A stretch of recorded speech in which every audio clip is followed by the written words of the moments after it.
asshole. You know why?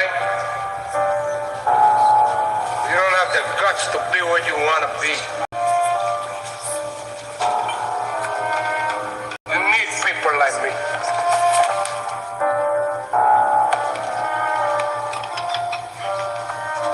You need people like me so you can point your fucking fingers and say, that's the bad guy. So, will that make you good? You're not good. You just know how to hide. How to lie. Me, I don't have that card. Me, I always tell the truth. Even when I lie.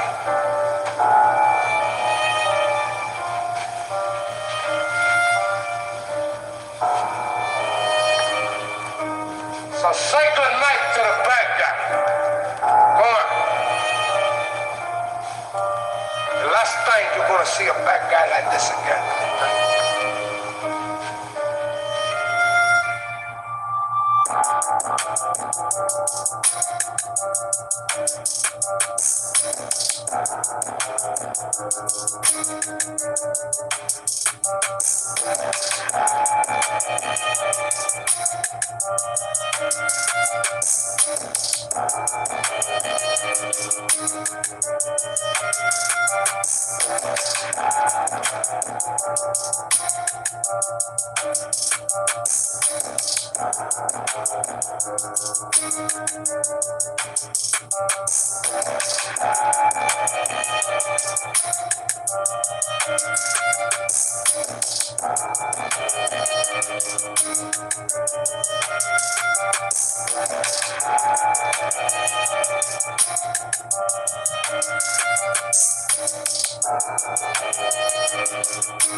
What up, what up, what up, everybody? Happy New Year. Happy 2026. Man, oh man. Woo, I woke up yesterday And the first thing I saw when I linked up to YouTube was breaking news about Trump capturing President Maduro. And I was totally caught off guard. I knew something was about to happen around the first pertaining to Trump, but I never imagined that it would be him allowing the troops to go into Venezuela and to hijack and take over Venezuela. That was truly unexpected news. But what's more shocking to me is the celebrations of the Venezuelans in America, and the reaction of the Democrats is kind of lacking right now because they are scrambling. They really don't know what to say. They have been hit in the gut, kind of, sort of, so to speak, because they thought after the first they would come back regrouped. They thought they would come back with another strategy, and this totally has stopped everything in its tracks. I mean, first they were dealing with all the frauding that's been going on in Minnesota and all over America pertaining to the Somalians and probably many other illegals or other immigrants, whatnot. They were not really speaking much about that, the Democrats. And now this. So if you guys didn't catch the press conference of President Trump talk about what happened last night, or the night before, I should say, I want to go over that. I would like to get you guys' opinion. We're going to look at the reactions of various people responding to what has occurred. And I would like to know what you guys' view is. Do you think this is a benefit for us to go into Venezuela? Me right now, I am not sure. I'm kind of indifferent. I'm not sure. I really don't know how to feel right now because it's so new to me. I know it costs money to have wars and whatnot. Luckily, nobody was harmed on our end. But, to reestablish a country and to, take it over and then release it, we have seen what happened with Afghanistan and Iraq, Libya, and other places when their presidents were toppled and their country was, displaced or disrupted.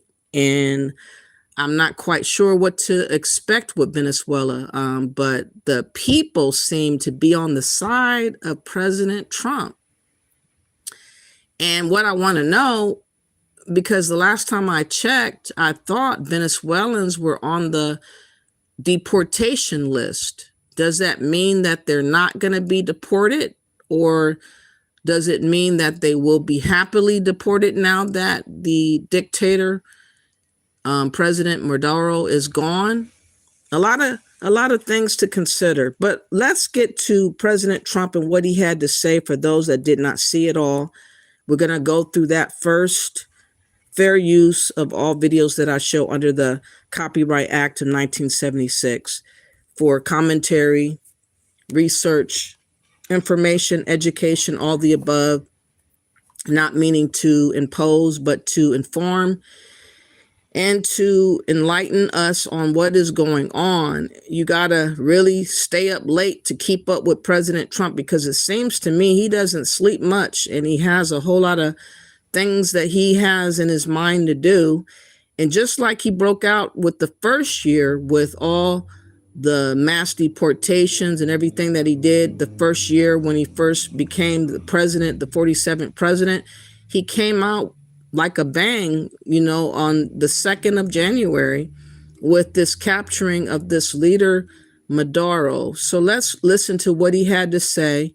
And I would like to get you guys' perspective. I'm sure they're not all the same as mine, but let me know how that is. Oh, yeah, The Rock. You said Nigeria's next. I wouldn't be surprised. I know that. Oh, yeah, I'm glad you mentioned that, because there was actually an attempted coup in Burkina Faso also, either today or yesterday. And this is like the 23rd attempted coup there in Burkina Faso. And luckily for him, he's been very, very lucky not to be taken over or unalived. But I feel like it's going to pick up steam over there in Africa. And it's very interesting how a lot of people are trying to convince Black Americans to be interested more in going over there to Africa. I'm glad you mentioned this. There is a campaign, a propaganda campaign by a YouTube content creator, iSpeed, whatever his name is. He's over there in Africa and he's pretending like everybody loves him and, oh, we're missing out on so much love and joy to go to Africa. And at the same time, we know since the 1st of January, 30 countries cannot leave Africa to come to America. So these Africans would really like to swap places with us. They are so determined to destiny swap us out of our status, out of our position as being Americans. They are trying everything under the sun. And the first thing they do is try to get us interested again in Africa. And it's not interesting. I wish you guys would give it up. You guys don't want to be there. None of you Africans want to be over there in Africa. Not many of you, I should say. Not many of you. So the propaganda is not going to work. We are not interested. It is not safe enough. And more times than not, it's going to get more dangerous for us going over there to Africa because people are going to want to retaliate against us because we are American. And so I'm trying to tell my people to please be aware of the fact that when you go to Africa, especially now, you might get caught up in some unexpected situation because of the fact that you are an American. For instance, Burkina Faso President Captain Touré has recently disallowed American citizens from even going over there to visit. Now, mind you, months ago, there was a scandal involving Dr. Eric Kana, who is the past ambassador of the African Union fired for fraud, who solicited Americans and other so-called diasporas people to get citizenship over there in Burkina Faso. She used the name of Captain Touré, got over how many people, about, I don't know how many, but she ended up racking up about $1 million with the lie of citizenship. And come to find out, they were not granted citizenship, but given so-called residency. And now they can't even enter into Burkina Faso just that quick. So all that money that they gave towards Dr. Eric Kana for this ploy of a citizenship, then turned to residency, is all for nothing. And now they can't even go and visit because it has been shut down by the Captain Touré of Burkina Faso, and also Mali, also Niger, and I'm pretty sure other places will also seek vengeance because of Trump blocking them from being able to enter into America. So there's a whole host of stuff that we have to consider looking at the world today. But now we're going to talk about Trump real quick. Let me get to that. You said iSpeed is not FBA. He's from Angola. Yeah, I heard he's trying to lie to us, though.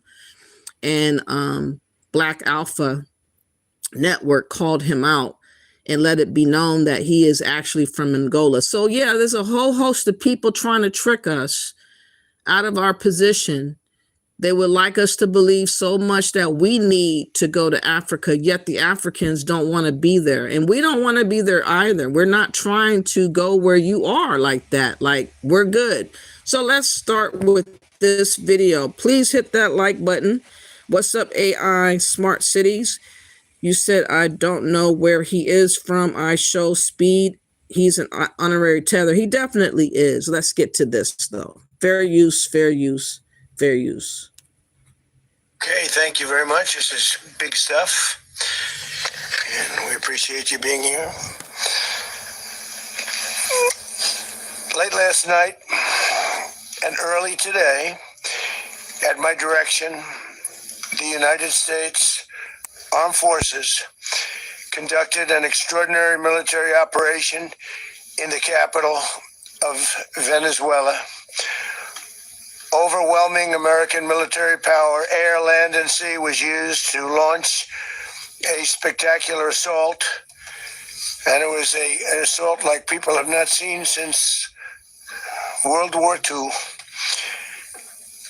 It was a force against a heavily fortified military fortress in the heart of Caracas to bring outlaw dictator Nicolas Maduro to justice. This was one of the most stunning, effective, and powerful displays of American military might and competence in American history. And if you think about it, we've done some other good ones, like the attack on Soleimani, the attack on al-Baghdadi, and the obliteration and decimation of the Iran nuclear sites just recently in an operation known as Midnight Hammer. All perfectly executed and done. No nation in the world could achieve what America achieved yesterday, or frankly, in just a short period of time. All Venezuelan military capacities were rendered powerless as the men and women of our military, working with U.S. law enforcement, successfully captured Maduro in the dead of night. It was dark. The lights of Caracas were largely turned off due to a certain expertise that we have. It was dark and it was deadly. But captured along with his wife. Every company in the world is doing something that makes absolutely no sense. They just don't realize it. Along with his wife, Flores, both of whom now face American justice. Maduro and Flores have been indicted in the Southern District of New York, Jay Clayton, for their campaign of deadly narco-terrorism against the United States and its citizens. I want to thank the men and women of our military who achieved such an extraordinary success overnight with breathtaking speed, power, precision, and competence. You rarely see anything like it. You've seen some raids in this country that didn't go so well. They were an embarrassment. If you look back to Afghanistan, or if you look back to the Jimmy Carter days, they were different days. We're a respected country again, like never before. These highly trained warriors, operating in collaboration with U.S. law enforcement, caught them in a very ready position. They were waiting for us. They knew we had many ships out in the sea. We were just sort of waiting. They knew we were coming. So they were in what's called a ready position. But they were completely overwhelmed and very quickly incapacitated. If you would have seen... Before I let that continue, he kind of let it be known early on in one of the committee meetings about him being a fugitive, this President Maduro. And I want to play that real quick to try to give you guys insight that sometimes there are like droppings of bread that you can follow in understanding that things is a brewing underneath what is being said. And it might take a little minute or so before it all comes out, but eventually it will come out. Wait a minute. I might not be able to play this. This is from DWS News. They're real sticklers about playing their video. Hold on. Let me see if I can find a better video. But yeah, it was determined that Maduro is a fugitive, and I want to find it from another Maduro.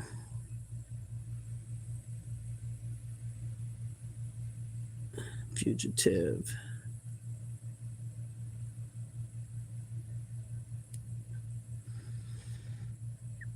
All right. can't play that. Hold on. Wow. There's certain videos. I have my last video, by the way, was snatched off by YouTube because I was playing too many songs, I guess, that were not to be played on lives. But according to a committee meeting, I'm gonna play just a snippet of it. I can't play a lot of it. But he was actually labeled at the UN as a terrorist by the United States. Oh, hold on. Let me go to the UN meeting.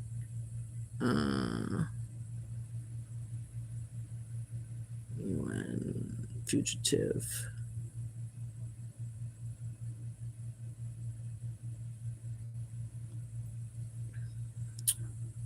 I hope it shows up. Okay, here is a little snippet of it. I can't play the whole thing, but okay. United States will impose and enforce sanctions to the maximum extent to deprive Maduro of the resources he uses to fund Cartel de los Soles, which the United States has designated as a foreign terrorist organization, along with Tren de Aragua. Important to this council meeting today, this includes profits from the sale of oil used to finance these cartels. Nos encontramos ante una masiva. We are facing a massive violation of the entire international legal framework. This is a grotesque offense that violates every civilized norm. The United States government is currently imposing chaos and destruction on international relations, just as the evil actors who caused the Second World War did. So this was at the UN, a representative of the United States at the UN meeting actually let it be known about a month ago that they were considering the president then to be a fugitive. So they were kind of signaling that they were looking at Venezuela in particular.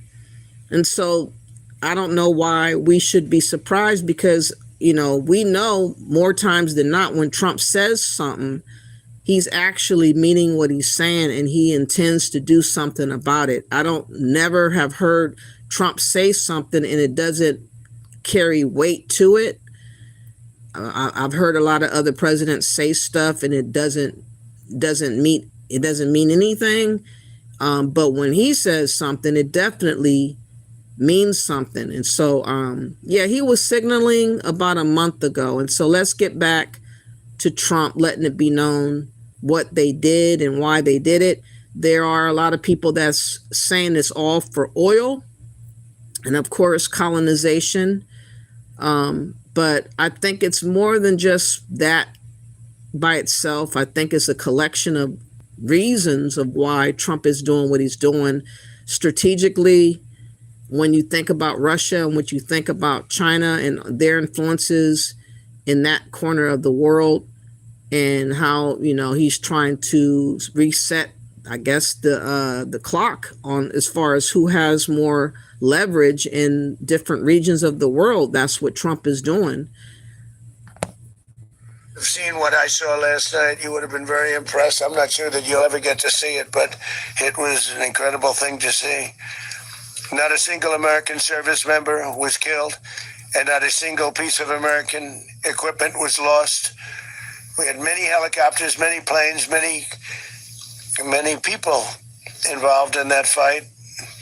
But think of that, not one piece of military equipment was lost, not one service member was, more importantly, killed. The United States military is the strongest and most fearsome military on the planet by far.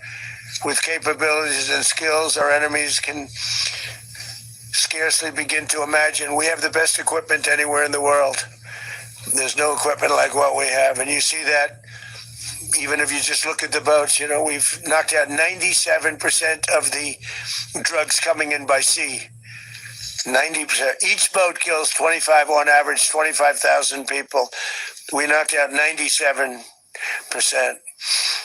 And those drugs mostly come from a place called Venezuela. We're going to run the country until such time as we can do a safe, proper, and judicious transition. So we don't want to be involved with having somebody else get in, and we have the same situation that we had for the last long period of years.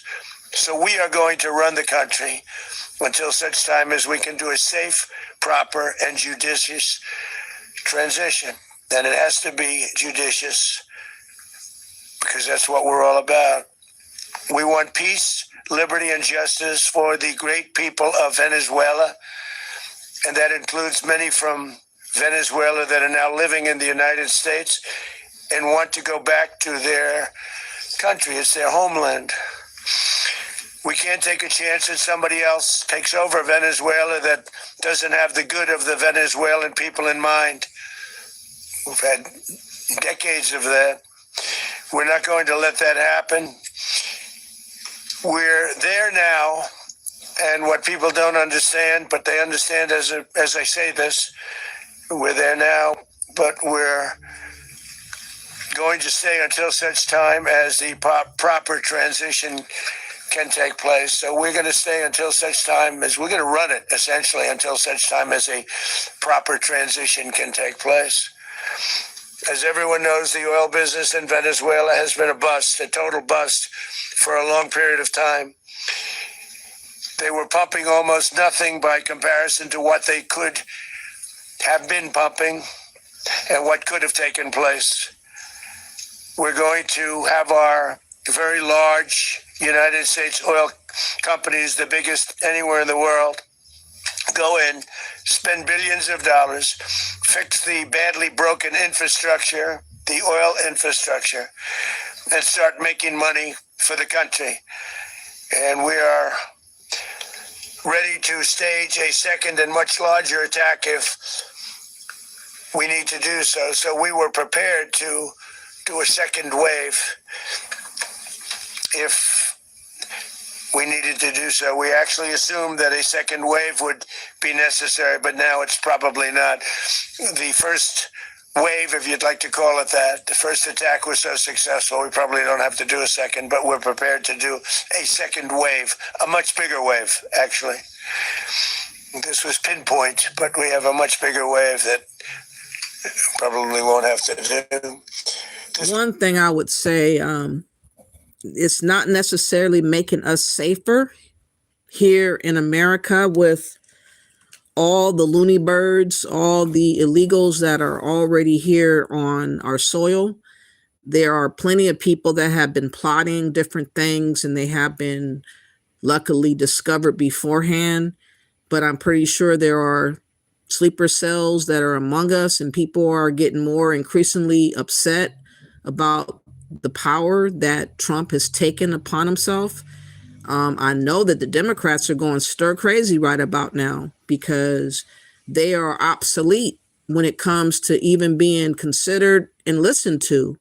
And I know that they are really upset about how Trump is just ignoring them. And he did the right thing as far as not letting them in on what he was going to do, because it would not have happened to the degree that it did happen, because somebody would have squealed.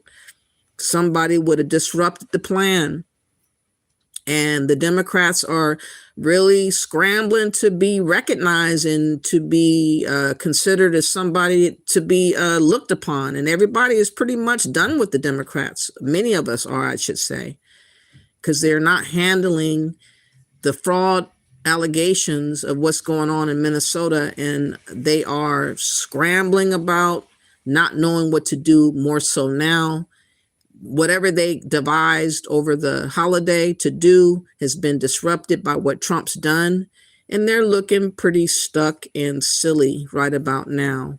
I am very interested in hearing from Nancy Pelosi and other Democrats to come out and say what they're going to say, and I have yet to hear them, but I'm waiting. But let's get back to this.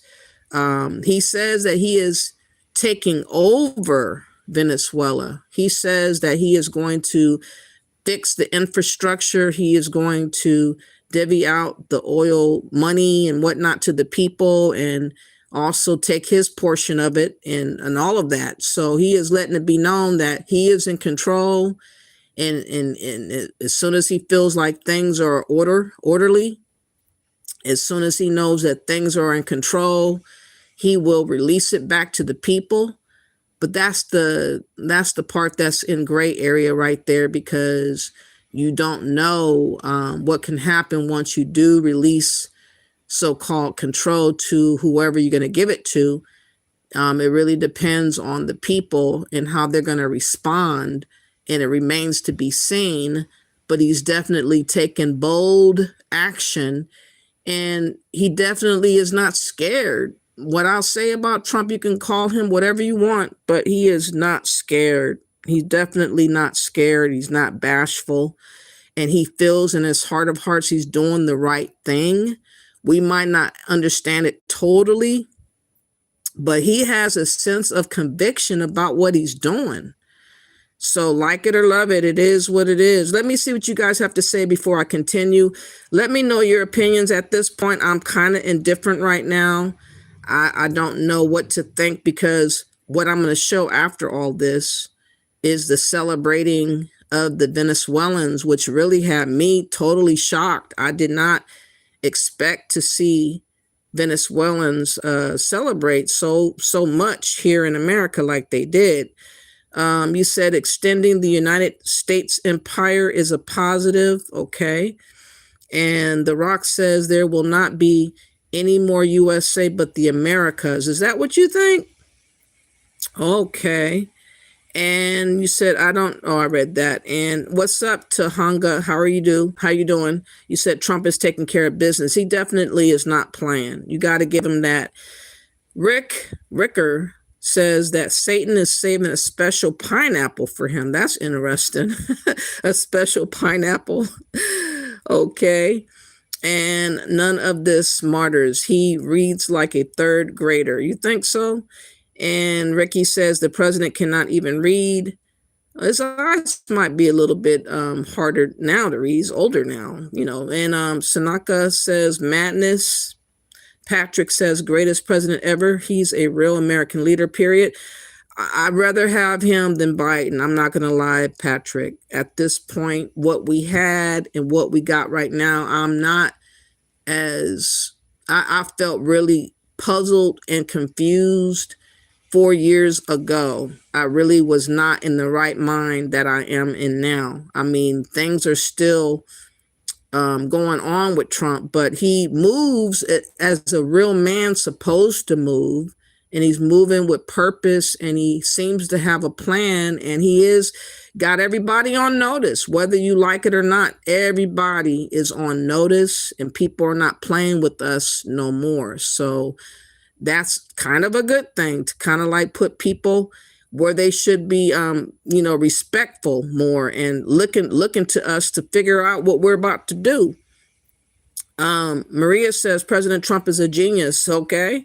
And Joseph says time to straighten out Cuba. Oh yeah, that's what a lot of other people are speculating. I don't know if he should go that far. AI Smart City says 150 folks viewing in the live chat. I know for some reason people do not want to hit that like button. It just goes with the territory. A lot of people are looky-loos, but go ahead and hit that like button. It's not going to harm y'all. Come on, double tap the like, hit the subscribe channel, support. And David says the fall of the Babylon. Well, you know what? Before we fall, there will be other nations that will be taking a tumble first. I would suspect that first, David. I would definitely suspect that first. Partnership of Venezuela with the United States of America, a country that everybody wants to be involved with because of what we were able to do and accomplish, will make the people of Venezuela rich, independent, and safe. And it will also make the many, many people from Venezuela that are living in the United States extremely happy. They suffered. So much was taken from them. They're not going to suffer anymore. The illegitimate dictator Maduro was the kingpin of a vast criminal network responsible for trafficking colossal amounts of deadly and illicit drugs into the United States. As alleged in the indictment, he personally oversaw the vicious cartel known as Cartel de las Solas, which flooded our nation with lethal poison, responsible for the deaths of countless Americans, many, many Americans, hundreds of thousands over the years of Americans died because of him. Maduro and his wife will soon face the full might of American justice and stand trial on American soil. Right now, they're on a ship. They'll be heading to, ultimately, New York. And then a decision will be made, I assume, between New York and Miami or Florida. But we have people where the overwhelming evidence of their crimes will be presented in a court of law. And I've seen it. I've seen what we have. It's both horrible and breathtaking that something like this could have been allowed to take place. For many years after his term as president of Venezuela expired, Maduro remained in power and waged a ceaseless campaign of violence, terror, and subversion against the United States of America, threatening not only our people, but the stability of the entire region. And you all saw it. In addition to trafficking gigantic amounts of illegal drugs that inflicted untold suffering and human destruction all over the country, all over in particular the United States, Maduro sent savage and murderous gangs, including the bloodthirsty prison gang Tren de Aragua, to terrorize American communities nationwide. And he did indeed. They were in Colorado. They took over apartment complexes. They cut the fingers off people if they called police. They were brutal, but they're not so brutal now. And I just have to congratulate our military, Pete, and everybody, and our National Guard, because the job that they've done, whether it's in Washington, D.C., where we have a totally safe city, where it was one of the most unsafe cities anywhere in the world, frankly, and now we have no crime in Washington, D.C. We haven't had a killing. We had the terrorist attack a few weeks ago. A little bit of a different kind of a threat, but we haven't had a killing in a long period of time, 6-7 months. We used to have on average two a week in Washington, our capital. We don't have that anymore. The restaurants are opening. Everyone's happy. They're walking their daughters. They're walking their children, their wives. They walk to restaurants. Restaurants are opening all over Washington, D.C. So I want to thank the National Guard. I want to thank our military. And I want to thank law enforcement. Been amazing. And they should do it with more cities. We're doing it, as you know, and we're doing it in Memphis, Tennessee right now, and crime is down. We've just sort of started a few weeks ago, but crime is down now 77%. And the governor of Louisiana called, great person, and he wanted us to help him, as you know, in a certain very nice part of Louisiana. And we have done that. It was a rough section, and we have crime down. I understand it's down to almost nothing already after 2.5 weeks. New Orleans, it's down to almost nothing. And we've only been there for 2.5 weeks. Can't imagine why governors wouldn't want us to help. We also helped, as you know, in Chicago, and crime went down a little bit there. We did a very small help because we had no working ability with the governor. The governor was a disaster, and the mayor was a disaster. But it knocked down crime. But we're pulling out of there. When they need us, we'll know. You'll know. You'll be writing about it. And likewise, Los Angeles, where we saved Los Angeles early on, where the head of the police department made a statement that if the federal government didn't come in, we would have lost Los Angeles. That's long after the fires. That's when they had the riots in Los Angeles. We did a great job. Got no credit for it whatsoever, but that's okay. It doesn't matter. We don't need the credit. But we'll be pulling out when they need us. They'll call, or we'll go back if we have to. We'll go back. But we did a great job in various cities. But the place that we're very proud of is Washington, D.C., because it's our nation's capital. We took it from being a crime-ridden mess to being one of the safest cities in the country.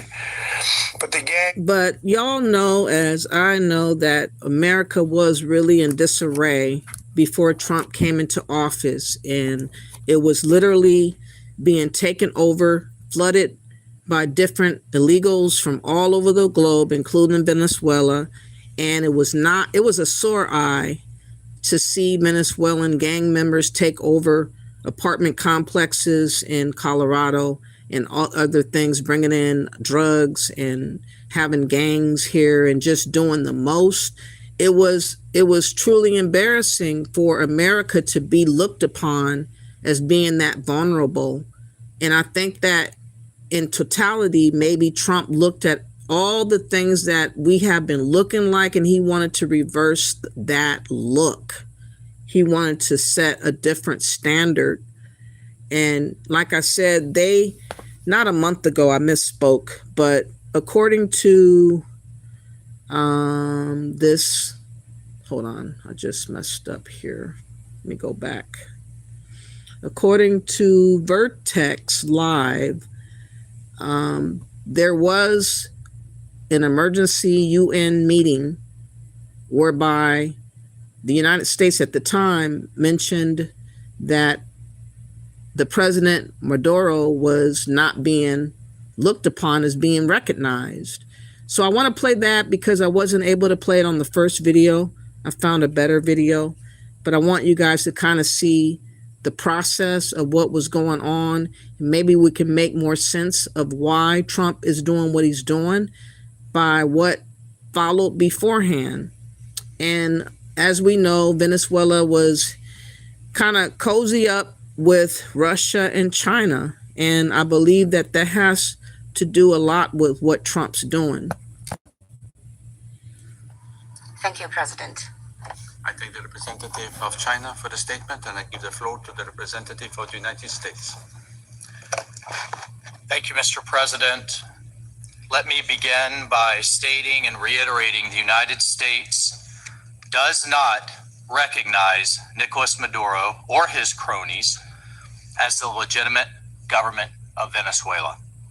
Nicolas Maduro is a fugitive from American justice and the head of the foreign terrorist organization Cartel de los Soles. In fact, Maduro and his regime stole the election, and the international community has the receipts. President Trump has been very clear that he is going to use the full power of the United States of America, the full might of the United States, to take on and eradicate these drug cartels which have operated with impunity in our hemisphere for far too long, and everyone knows it. The single most serious threat to this hemisphere, our very own neighborhood, and the United States is from transnational terrorists and criminal groups. These cartels are not like the mafia. These cartels are sophisticated, very technically capable, well-financed, and are wreaking havoc in our region. In its own 2025 World Drug Report, the UN Office on Drugs and Crime identified Venezuela as the key trafficking route in the entire Western Hemisphere for illegal drugs and for illegal narcotics and materials entering the United States and increasingly Europe. The United States will impose and enforce sanctions to the maximum extent to deprive Maduro of the resources he uses to fund Cartel de los Soles, which the United States has designated as a foreign terrorist organization, along with Tren de Aragua. Important to this council meeting today, this includes profits from the sale of oil used to finance these cartels. The reality of the situation is that sanctioned oil tankers operate as the primary economic lifeline for Maduro and his illegitimate regime. These sanctioned tankers also fund the narco-terrorist group Cartel de los Soles. Maduro is responsible for trafficking, using these resources and using these profits into both the United States and Europe. And one has to ask, why have sanctions, either bilaterally, unilaterally, or backed by the international community, if they're not enforced? Well, the United States under President Trump is enforcing them in international waters. Otherwise, they are just empty words. Further, not only does Maduro's illegitimate regime openly cooperate and fund terrorist and criminal organizations, but it invites terrorist groups like Hezbollah, like the Iranian regime, militias like the ELN and FARC dissidents to operate openly within their territory, unimpeded and unencumbered. Maduro's ability to sell Venezuela's oil enables his fraudulent claim to power and his narco-terrorist activities. The people of Venezuela, frankly, deserve better. These people. So as you can hear, this was signaled about 11 days ago, according to this video, unless it's an older video, at the UN emergency meeting.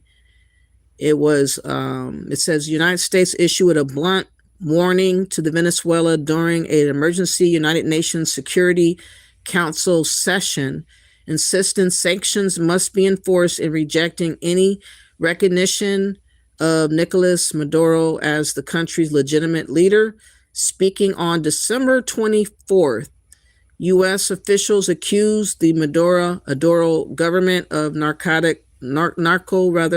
trafficking, terrorism, and regional destabilization, linking Caracas to the Cartel de los Soles and armed groups operating across Latin America. So they were letting it be known that they did not care for Venezuela. And I think also the president of, at the time, this Maduro, he was refusing to receive any of his illegals back. And that did also peeve President Trump as well. And not to forget about all the illegals that flooded into America because of the destabilization there in Venezuela to begin with, which brought all these people over here that we're now paying for to try to get them out. So I think if you look at the whole picture and understanding the cause and effect of how we are in the state that we're in America right now, and how expensive it is, and someone's got to pay for all the consequences that have been happening to America. Trump is looking at him as problematic and a cause and effect of what this president has allowed to have happen. That's what he's going off of. And also he wants the oil. And also he wants, to make a standard, I would say, to the world as far as how he wants them to view us and how he wants to have relations moving forward. He wants to be in the position of power. He wants to be the one that has the last say. And this is a good way of asserting himself in that manner. So whether you like it or not, that's the way a gangster moves. And that's how he's choosing to move, like a gangster right here. We did a great job in various cities. But the place that we're very proud of is Washington, D.C., because it's our nation's capital. We took it from being a crime-ridden mess to being one of the safest cities in the country. But the gangs that they sent raped, tortured, and murdered American women and children. They were in all of the cities I mentioned, Tren de Aragua. And they were sent by Maduro to terrorize our people. And now Maduro will never again be able to threaten an American citizen or anybody from Venezuela. There will no longer be threats. For years, I've highlighted the stories of those innocent Americans whose lives were so heartlessly robbed by this Venezuelan terrorist organization. Really one of the worst. One of the worst, they say the worst. Americans like 12-year-old Jocelyn Nungari from Houston. Beautiful Jocelyn Nungari, what happened to her? They, as you know, they kidnapped, assaulted, and murdered by Tren de Aragua animals. They murdered Jocelyn and left her dead under the bridge. There was a bridge that will never be the same to so many people after seeing what happened. As I've said many times, the Maduro regime emptied out their prisons, sent their worst and most violent monsters into the United States to steal American lives. And they came from mental institutions and insane asylums. They came from prisons and jails. The reason I say both, they sound similar. Actually, prisons a little bit more hostile, a little bit tougher. A mental institution isn't as tough as an insane asylum, but we got them both. They sent from their mental institutions. They sent from their jails, prisons. They were drug dealers. They were drug kingpins. They sent everybody bad into the United States, but no longer. And we have now a border. But no longer. And speaking of which, just to remind you guys of Tren de Aragua, I guess that's how you pronounce it. You know, this gang that just invaded America was very problematic, and they were trying to regulate. They were trying to run around and take over and scare and punk people. And, you know, a president such as Trump is not going to, you know, sit nicely as a president allowing that kind of stuff to happen, as Biden allowed all the shenanigans to have happen. And I think that Trump just really wanted to change and reverse what Biden allowed to have happen. But let's look at what was stated about a year ago in regards to the gang. As of right now, there are believed to be roughly 600 members of the Venezuelan gang Tren de Aragua roaming around the United States. Tren de Aragua is a violent prison gang from Venezuela known for robberies, cold-blooded murders, sex trafficking, and prostitution. Tren de Aragua started in the Tocaron prison in Venezuela, where the gang took over, driving out the prison guards and creating their own empire. Now they've made their way to the United States, and within just a couple of years have taken hold in at least 17 states. So how did they get here? Well, Tren de Aragua gang members posed as asylum seekers at our southern border. They came across with giant waves of migration during the Biden administration. At the time, federal authorities didn't know much about Tren de Aragua and weren't ahead of their paths to the United States. The members of the gang also didn't declare that they... I mean, come on, y'all. Having people unvetted, unwelcomed, coming into the country free willy-nilly, and a lot of them came with bad intention and acted upon bad intentions. People were unalived, raped, kidnapped. Everything under the sun happened because of this flooding allowed by the Democrats. And something had to give. And Trump is doing everything, in my mind, at this point, to reverse what was allowed to have happen. And I know it's not pretty. I know that it doesn't feel good or sound good. But the alternative to allow us to be just taken over and allow us all to be under fear and threat and insecurity and instability and be destabilized ourselves to become a third world country. No, I don't think that Trump should idly sit back and allow that type of activity to happen. And I know that there are a little bit of contradiction when it comes to Trump because he pardoned the Honduran president or ex-Honduran president for what he was accused of. And now he's going after this president. But like I said, there is a list of stuff attached to the Venezuelan president, apparently. And there's strategic reasons why Trump feels like he has to make this move. And this is why he made this move as early on with the new year to make a big impact, to really get into the heads of a lot of different people, a lot of different actors that are out here, so that he can reset the mindset of a lot of people that were doing the most over here, thinking that it was all good. He had to like let the hammer down. He had to.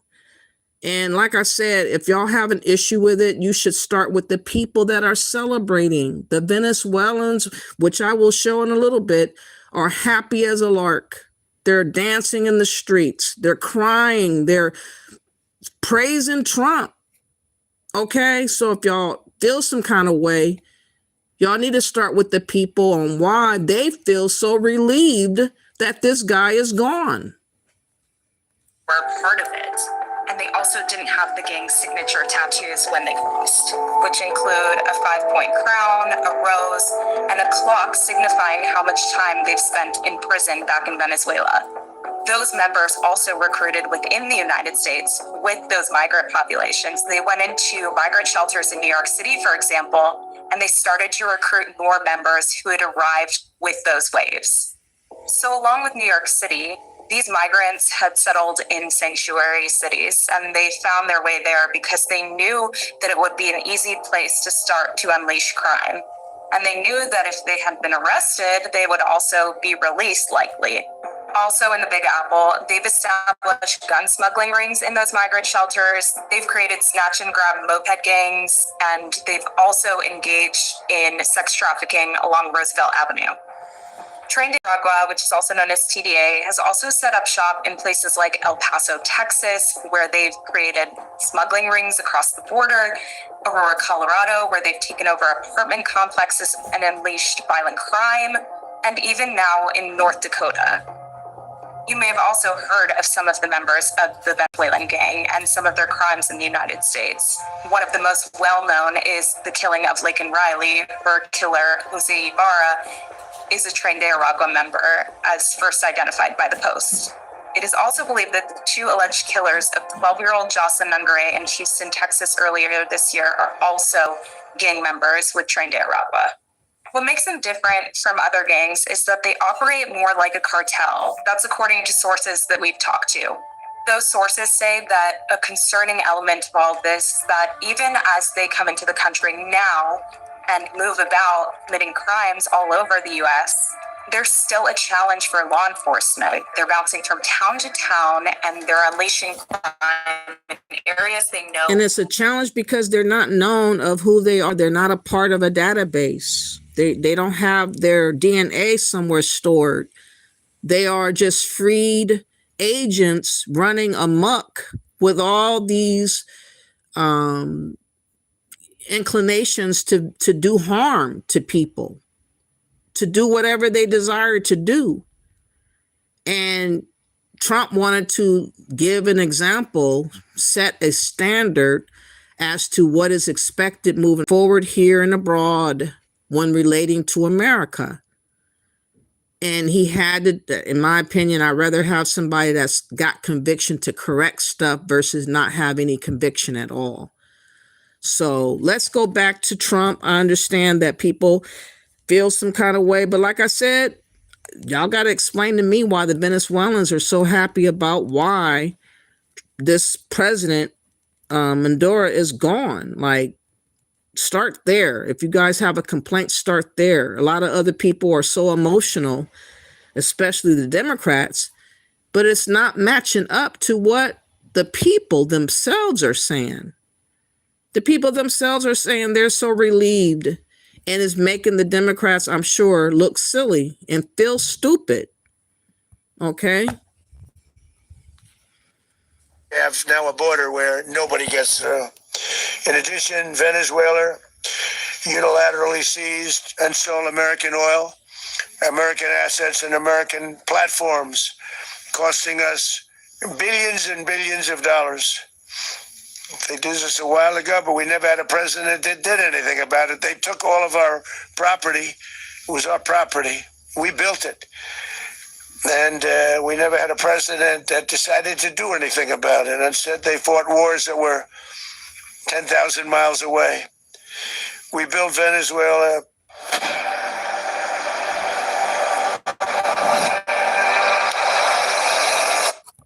Venezuela oil industry with American talent, drive, and skill, and the socialist regime stole it from us during those previous administrations, and they stole it through force.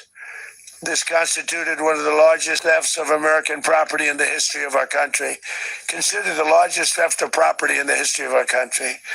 Massive oil infrastructure was taken like we were babies, and we didn't do anything about it. I would have done something about it.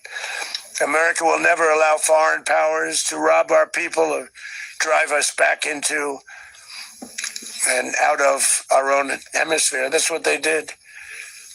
Furthermore, under the now deposed dictator Maduro, Venezuela was increasingly hosting foreign adversaries in our region and acquiring menacing offensive weapons that could threaten U.S. interests and lives. And they used those weapons last night. Potentially in league with the cartels operating along our border. All of these actions were in gross violation of the core principles of American foreign policy, dating back more than 2 centuries. And not anymore.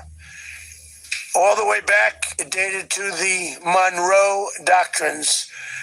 And the Monroe Doctrine is a big deal. But we've superseded it by a lot. By a real lot. They now call it the Monroe Document. I don't know. It's Monroe Doctrine. We sort of forgot about it. It was very important, but we forgot about it. We don't forget about it anymore. Under our new national security strategy, American dominance in the Western Hemisphere will never be questioned again. Won't happen. So just in concluding, for decades, other administrations have neglected or even contributed to these growing security threats in the Western Hemisphere. Under the Trump administration, we are reasserting American power in a very powerful way in our home region. And our home region is very different than it was just a short while ago. The future will be, and we did this in my first term.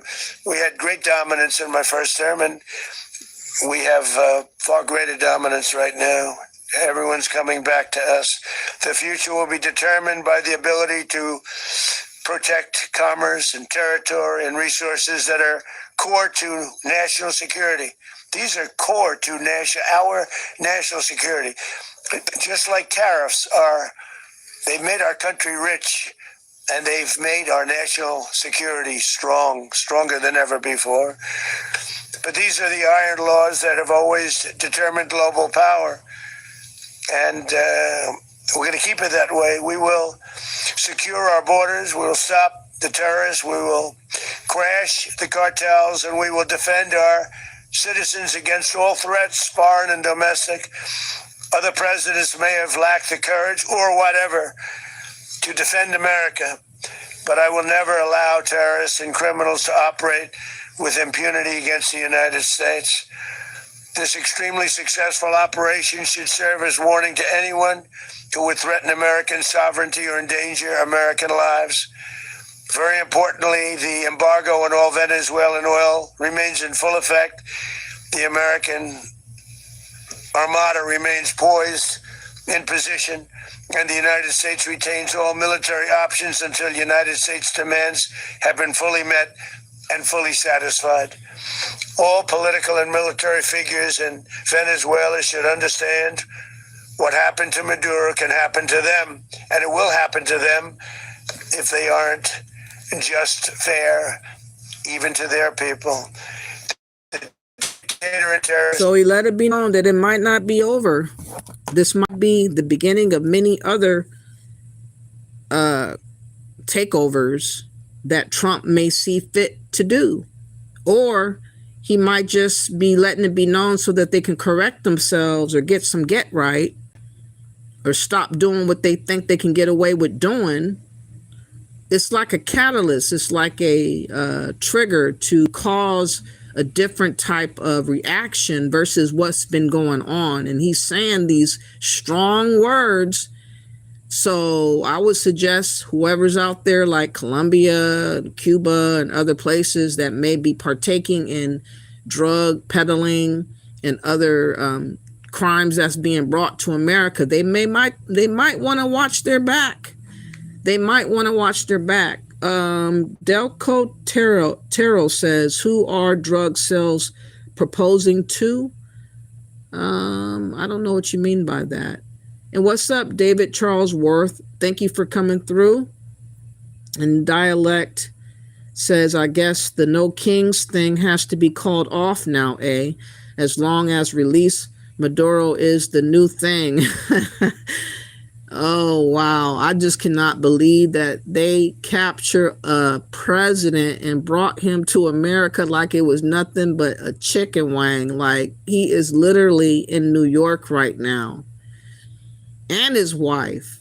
And they're going to have to answer questions. And I'm pretty sure that they're going to be speaking, because they ain't going to want to be in no jail held up for long. I mean, I don't know if they're going to do a lot of time or what's going to happen. It's going to be very interesting what does transpire, though.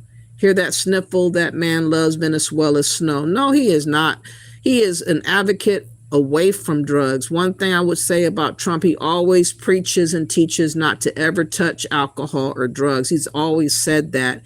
Even to his kids and grandkids, I have always heard him speak against drugs. I think he had like a uncle or somebody like that that used to be into drinking or something, that really had a rough life behind that, and that really taught him early why that's not what you want to do. And I think that's partly why he goes hard for not wanting to have like all these harsh drugs like fentanyl and coke and other drugs that are very detrimental to the mind of our people, and is creating crime and just a whole host of, ghetto and ratchetness. So he doesn't like that. And I ain't mad at him for not liking that. I'm not mad at him for not liking that. You said my 5-year-old can speak more fluently than this moron. Whatever. You can go to another channel. You don't have to be here, okay? Nobody's begging you to stay. Kidnappers no better than drug dealers. You think? Okay. Yeah, Trump's a target now. He's been a target, though, I see. He's been a target. He will never stop being a target. Ever since he started deporting entitled illegals out of America and started speaking the truth about what the Democrats have been doing and all the frauds he's been exposing, he's been a target, and he's used to it. That's why I have more respect for him, because he doesn't mind having a target on him, and he's still doing what he considers the right thing to do for the country. So it is what it is. Now, him speaking about being American first, this is kind of veering off a little bit to me. When I voted for him, when I thought about American first, I kind of thought about forgetting about everything involving the global scheme and getting everything in order here in America solely. But I guess, you have to deal with the stuff that's being brought to your country, or it's not going to fix itself. So, I might have been short-sighted. And maybe he knows a lot more than we give him credit. David is saying, wow, now the Venezuelan people love the American President Trump also. That's what I'm saying, David. They were just upset not that long ago about these deportations, and now they're crying and celebrating in the street. And we're going to get to that in just a little bit. And Ozzy says, no, they didn't. Okay. David says, no Democrat has ever gotten this much praise and love ever. Exactly, because they're weak, David. The Democrats talk a good game, but ultimately they're weak. And they are useful fools for globalists such as George Soros and others such as that. And this is why they have a bad stain on their name, because they are useful tools for globalists. They don't stand for anything in relation to the sovereignty of America, the protection of America, and the Constitution. And the gig is up, and they know it's up. And they don't know what they're about to do. And I'm loving that part about it. I'm loving the part that the Democrats are on the ropes, and they don't have nowhere to go, and they're stuck and out of time right now. You said the simulation is breaking. Okay. Wolf Reveal says, are you really that stupid, or do you know you're lying? I'm not lying. You just want to believe in your falsehood of thinking. You know, you are, I believe, a Democrat who is just lost and cursed at this point. If you want to believe in their stupidity of thought, I have a free mind and I think freely. I'm independent and I believe in what Trump's doing right now. I'm not going to say everything he does I believe in, but I'd rather him do what he's doing than what Biden was doing. It's a difference of speed. And again, I didn't like how we were looking with Biden at all. I did not like the way it felt. I like the way it feels better. So it is what it is.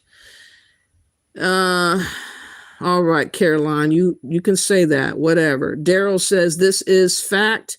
I have seen drug dealers on corners in different places, and they just turn the other cheek because they are on someone's pocket, okay? And Fred says, definitely facts, okay?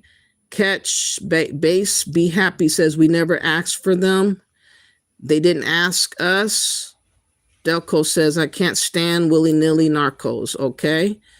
And Sir Zambrano says, this happens all the time in America. Quit the bull-ish. What are you talking about?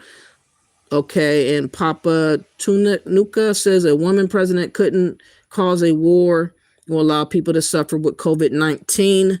Oh, if we would have had Kamala, you would not imagine what could have happened. We would have been taken over by everybody from every place. We would not had no room for people just all in your space, all in your place, just doing whatever they wanted to do. It would have been a nightmare for real. You better be grateful that Trump's in office, because that would have been really, really bad. Honduran president wasn't accused, he was convicted. Okay, he was convicted and he was pardoned by Trump. And New Zealand prime minister, I believe she saved many lives because of COVID-19. Okay, it's all about the oil. That's what a lot of people are saying, but I think it's more than that. I think it is, again, resetting the clock, resetting the standard, and leaving it for others to know that if you F around and find out about how you move when it comes to America, then you might have some bigger problems than you never imagined. Trump's not playing. He's letting it be known early on. Like, if you step the wrong way, you can get got. Like, just imagine he went into Nigeria like it was nothing on Christmas and bombed that real quick. You know what I'm saying? He just letting it be known he could be anywhere at any time. And he will check anybody for anything that he deems fit. It is what it is. It is what it is.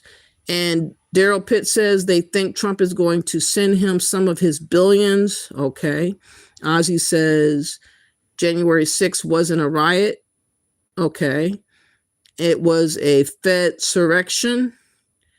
Why are my comments being deleted? I hate when that happens, Caroline. That always happens to me too, to be honest. And Delco says, we know nothing about these gangs except all these facts being reported on by multiple news agencies. Daryl says, all the people are saying the same thing, 100% of them. Okay. And Nana Dome says, so happy for the people of Venezuela. God grant you the joy of freedom. I hope that they will feel happy now to go back home. I hope that this clears the air of funk and stank of whatever that dictator was allowing to have happen against them, and that they will feel free to go back home. And you said, Delco says, Daryl is a bot farmer. What country are you from? Okay, who's Daryl? All right. And Jeffrey Eastern, people want all the info. Daryl says, if this country was squeezed into absolute poverty, you would see worse taking place here. But that was about to happen, Daryl. That's my point. The Democrats were trying to squeeze every morsel of everything that we have and leave us with absolutely no option, and just totally have chaos and mayhem throughout all the country, all the states of America. And they were going to accomplish that if they would have had another Democrat in office. Can you imagine if Tim Walsh was the vice president with all the stupid stuff that he's been involved in? And can you imagine who else is involved that are Democrats with all the scandal of frauding that's been happening? And just imagine, it's not over. All that information is going to come out. A lot of other names are going to be brought forth. I'm pretty sure a lot of Democrats are very, very uncomfortable right now. And the gig is up. All that free time that y'all had when nobody was checking for y'all and nobody was checking in and checking over, it's over now. Also, did someone order food? There's a delivery boy calling me a bot. Okay, a delivery boy. Oh, right. It's not a takeover. It's a liberation. Ask Venezuelans. Yeah, you know what? Let me play a quick video before I go back, just so that y'all know. I have never imagined seeing this video. Shocked me though. I was like, what in the world am I witnessing here? Just too much celebrating going on. Let me get this video. All videos fair use, by the way, just to show you that more people, more than not, were happy to see. Hold on, where did this go? Here we go. Please hit the like button, by the way. I understand that I have a lot of people that assume that I'm mega. I'm not mega, by the way. I am an independent voter who happened to vote for Trump because I was scared of what was happening to America at the time, you know, and I was fearful that if the Democrats took over one more time, we were going to be toast. And that's why I voted for Trump. And I'm glad I voted for him, even with everything going on right now. But yeah, let's look at the celebrating going on right here.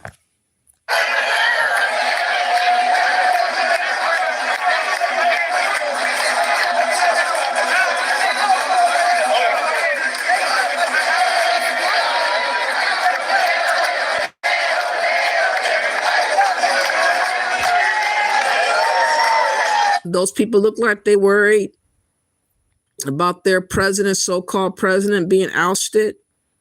Do they look like they're upset about it? No, they are happy. They're acting like it's their birthday.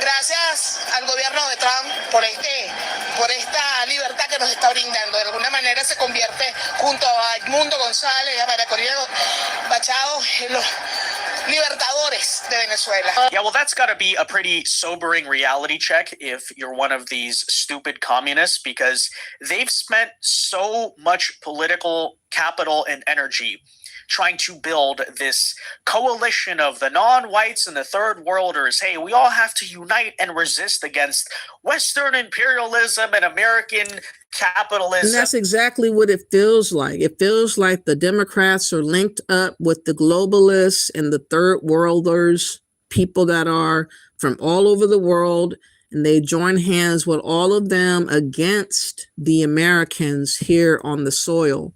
They are moving around like traitors. They're moving around like people that should be not in office any longer. They don't have any loyalty to America. They think that America is for everybody. And that's not what America was built off of. It's not for everybody. This ain't we are the world. And Trump is making it be known that he is not allowing America to go out like that. And the Democrats thought they had it in the bag. They thought all that money by George Soros and others such as that, after all this time of doing all the shenanigans that they've been running around with, that they would never get caught, and found it out. And everything has come out and hit the fan. And they are totally stuck right now. They don't know what to say. They don't know what to do. They cannot manipulate Black Americans no more. They don't have no go-to group to energize, to go out in the street and act a fool. They're stuck right now. Literally, they are stuck. They don't have no leverage at all. And that's on y'all for being so dumb, to be siding with people that don't love America. They don't care about America. They don't care about keeping America afloat. And you guys were worried about enriching your pockets and downing America. And you get what you got.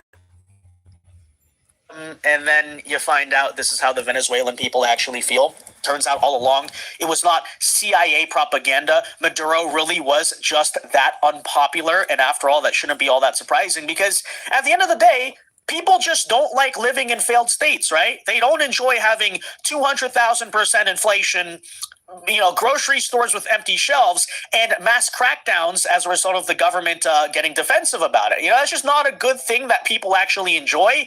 And there you go. And that actually segues me into some of the arguments I want to address, because you are hearing a lot of people argue that, much like this is the Iraq case, but trying to translate it over, right? Oh, this is going to destabilize the region. It's going to destabilize Venezuela and Latin America. And let me just read something real quick while I'm on it. It said in 2025 that Venezuela had the highest inflation rate worldwide, with prices increasing by almost 270% compared with the previous year. South Sudan had the second highest rate of inflation at 97.5%, followed by Zimbabwe at 89% and Sudan at 87.2%. But Venezuela was almost 270%. That's not no way of life. That's no way of living. This is what caused many of the Venezuelans to flee, to get out of Dodge, to seek refuge and come to America and take a risk coming up over here, flooding our economy because of what that president was allowing to have happen. He was moving around like an African president who didn't care about his people. He only cared about himself. Like they're doing over there in Africa, he was doing over there in Venezuela. This is why the people are celebrating like they are. To which I say, first and foremost, the country and the region as a whole are already destabilized, you doofuses. Are we missing that fact? Are we pretending everything was fine there? You know how I know, by the way, that those places are destabilized? Because our country deals with millions of their migrants and millions of pounds of their drugs, right? That's how I know. Clearly, they're not stable because people are running and problems from over there are flowing over here. So as the case I made in the last video is, right? That it's actually America first and in America's national security interest. And if you are someone who is kind of, immigration's your top issue, which mine is at the current moment, right? It is actually a good thing to use U.S. power, whether that's soft power or hard power, in Latin America to try to fix and stabilize the situation over there so that way their people, their drugs, and their problems stop coming over here, right? So, and I don't see nothing wrong with the mindset of thinking that way. That's kind of like where my mind is set is at. But look at more of the celebrations, and I see somebody that's talking about debate, and I don't debate with idiots. You can have your opinion, and I have mine. You can think however you like, but I have my own thoughts. I'm going off of what I see and what I've seen. I'm going off of how things were for the last 4 years. Did you complain about Biden 4 years ago? Did you like all the migrants flooding in, siphoning resources, taking over housing and all the other social stuff, funds and everything like that? Were you content with all of this stuff going on? Tony, are you a dumb Democrat? Are you a dumb Marxist fool? Are you a traitor to the America? And you're mad because I'm telling the truth about who you are for real? And you don't like that part? I'm not debating nothing. You can just get off my channel, okay? That's what you can go do, all right? Siente, cuéntanos por qué llora. Felicidad, tantos años esperando, Señor. Gracias, Señor. Ay, Dios mío, esto es una alegría inmensa. Gracias, Señor. Gracias al presidente de Estados Unidos.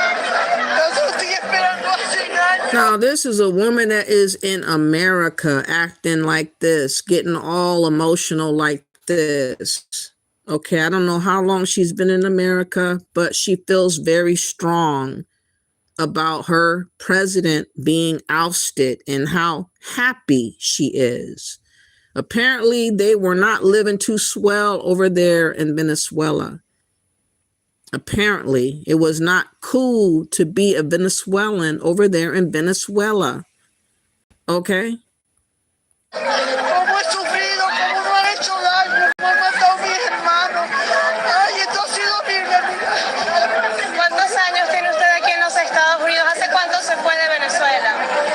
Ay, tenemos aquí 8 años ya. 8 años porque nos mataron al hermano mayor. So she's been here for 8 years, y'all. 8 years. And she had to escape because of all the inflation and all the issues that president was bringing to them. She didn't want to deal with it. So she ghosted Venezuela. And now she's living to witness the ousting of her president of Venezuela. And she's content with what Trump had done. So who am I to get in the way if those people feel like they are having justice, that they've been freed, that they have a newfound freedom? Maybe we'll feel the freedom as well over here, because maybe some of them will want to go back home. Okay? Fue fuerte, hermano. Secuestraron a mis hermanos, eso fue fuerte. Y doy gracias a Dios por todo esto, porque ha sido fuerte. Muchas gracias. ¿Su nombre? Yajaira. ¿De qué parte de Venezuela? De Maracaibo. De Maracaibo.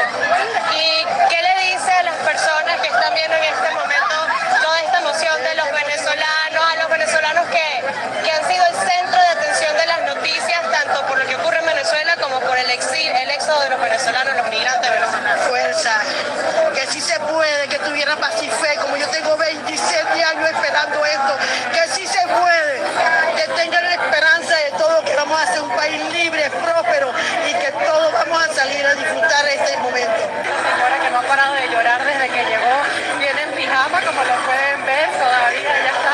Cuénteme un poco, mi amor, cuénteme un poco qué sienta en este momento. Esto no tiene comparación. Gracias, Dios mío.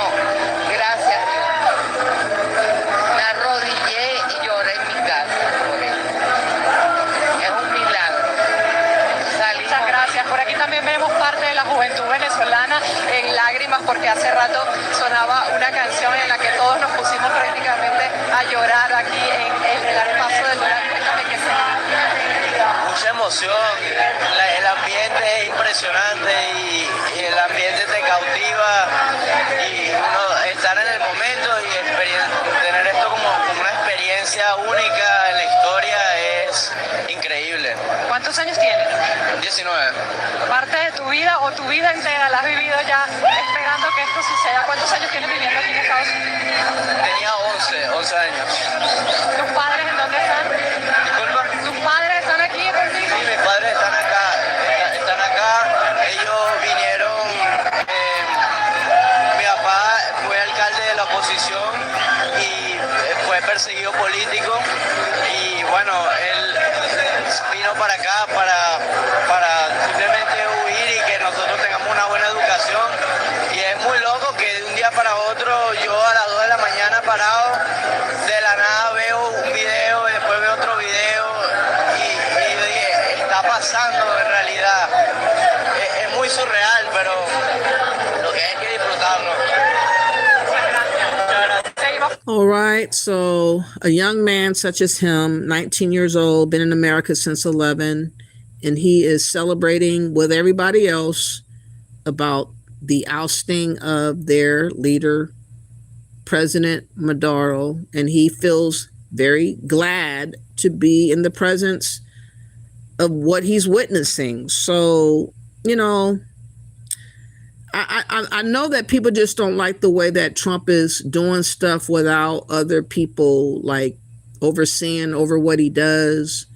Unfortunately, the Democrats have let it be known that they're not trustworthy.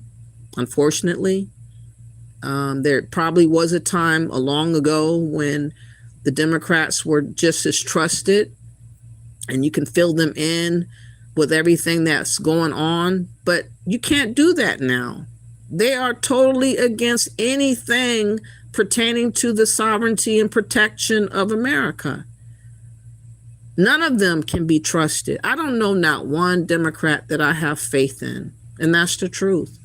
And I've been feeling this way for over 4 years, actually the last 4 years of Obama, because I didn't know that he was as bad as he was when he first became president back in 2008. He had me fooled with the first vote that I gave President Obama. He didn't have me fooled the second go around, but by then it was locked in with the destruction of America and the ignorance of what we needed to be on. And I'm just so glad that a Democrat is not in office. And I really feel moving forward, we have to look over these Democrats. We got to look over them. Now let's get to the response of the Democrats. That's a fun idea, because they are not really coming out in droves, which I'm kind of shocked about. They're not coming out like I would expect Maxine Waters to come out, and Nancy Pelosi and others, AOC and others. They've been kind of, not really out like that, because they don't know what to say right now. They really don't know what to say. And it's because their backs are up against the wall because of the scandal of all the defrauding of the government that's been going on. And they don't know how to answer that. And now on top of that, they got this going on. They are truly stuck right now. And they have no recourse to lean on anybody, especially Black Americans, because we over y'all. I'm just letting y'all know, Democrats, we over y'all. The juju you guys used to use on us, the spell that you guys had on us, the hold that you had on us, y'all know by now that it's over. We are not a part of the Democratic plantation no more. We are waking up and seeing stuff for what it is. And now y'all don't know how to cope. You don't know what to say and how to cope. But let's get to a couple of people that did mention something about this. We'll find a couple of voices that talked on it, because the Democrats are definitely furious and they're talking about sovereignty and all these other things. But when things were happening to our country, when we were being taken over by illegals, nobody said nothing. Nobody had a word to say. Everything was all good. Now that things are correcting what's been going on, now people got so much to say and ponder and question. In arms about Maduro's capture, but the administration tonight continues to defend the president's actions. We called members of Congress immediately after. This was not the kind of mission that you can do congressional notification on. It was a trigger-based mission in which conditions had to be met night after night. We watched and monitored that for a number of days. So it's just simply not the kind of mission you can call people and say, hey, we may do this at some point in the next 15 days. House Democrats, meantime, will hold an emergency caucus meeting tomorrow following the military operation in Venezuela and the capture of Mr. Maduro. It'll be held virtually. To speak more about the congressional reaction, let's bring in South Carolina Congresswoman, the great Nancy Mace. Always great to have you with us, Congresswoman. Real honor. Appreciate your time tonight. I just have to say, I thought Secretary Rubio hit the nail on the head. You can't. Let's be honest, those of us who've been in the Beltway know how this goes. You can't exactly get out there and start sharing all of these details with some congressional lawmakers. First of all, there's a security aspect. And second of all, they didn't exactly have the timing knocked down. Am I right about that? No, that's right. And at this point, Kevin, I don't see a reason to have any congressional action. This was a very surgical military apprehension for a fugitive. It was not an act of war. And so, I'm going to push back on Democrats that say that it is. And look, they've defended Iranian terrorism. They've defended terrorism in South America now with Maduro. And, we've got to make sure that we're pushing back. And Trump was right today. Trump talked about and discussed the Monroe Doctrine and discussed how this was a fugitive that we've got to bring in for the narco-terrorism. And quite frankly, I don't even think it compares to Panama, which is to me, a different situation. Thousands of troops. We had nothing of the sort today. We had no American troops killed in action, thank God. They did a very good job. And the one thing I've learned about Donald Trump and the Trump doctrine is that when he sets his mind to it, he's very surgical in his military movements, and it's why he's had a resounding success in Venezuela and around the world. Also, the action in Iran, obviously, with the strikes on that nuclear facility. And I'm glad you mentioned the Noriega precedents. I found it hypocritical that there were some Democratic lawmakers that were suggesting this was somehow unbelievable, when, in fact, if you just go back a little bit, whether it's Obama and other parts of Syria, etc., we have seen actions that take place. But this wasn't exactly even that. As you point out, I think very aptly, we're talking about someone who had been indicted in the Southern District of New York. That's right. And in the Noriega situation, when President Bush was there, that situation was 24,000 American troops for an extended period of time, for months during that operation. 500 killed in action on the Panamanian side. We did lose some American soldiers devastatingly in that situation, but this is very, very different. The other thing that I want to talk about too, Kevin, is that Democrats today are upset that Trump said that America would run Venezuela. Well, after World War II, it was General MacArthur who was in Japan, running Japan from 1945 to 1952. And it would be great to see Venezuela to be a free country, engaged in trade with our allies like Japan at some point one day. And I trust Donald Trump and the Trump doctrine.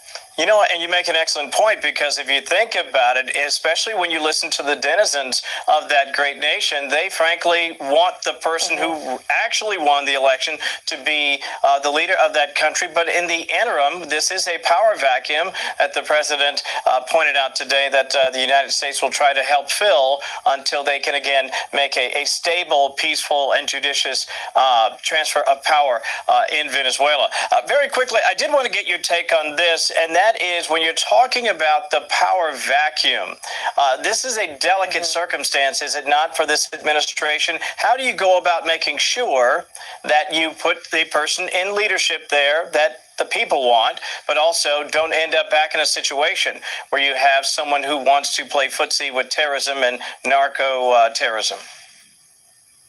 Well, you look at the Monroe Doctrine. We can't have an axis of evil of China, Iran, and Russia having a footprint in South America. And I trust President Trump. I trust Secretary Rubio and Secretary Hegseth. I trust them to already have a plan in place. They've already probably practiced it. They know who they're going to have on the ground assisting in that endeavor. And the last thing I want to say, Kevin, tonight is that I hope that China and Russia and Iran have their number 2 pencils out and are taking notes. I believe this was very important action today that will have devastating consequences on our enemies, and I hope they're paying attention, because Donald Trump means business. That he does. And then you mentioned, especially from an energy perspective, if you are Russia, and to say nothing of China's interest in this particular region, which of course is antithetical to the Monroe or Trump doctrine. Big messaging sent indeed today. Congresswoman Nancy Mace, a real honor and pleasure. Thank you so much for your time tonight. We appreciate it. Thank you. So that's one voice, which is very reasonable. But I wanted to find an opposer. And like I said, the ones that are the loudest are the ones that are seemingly absent right now.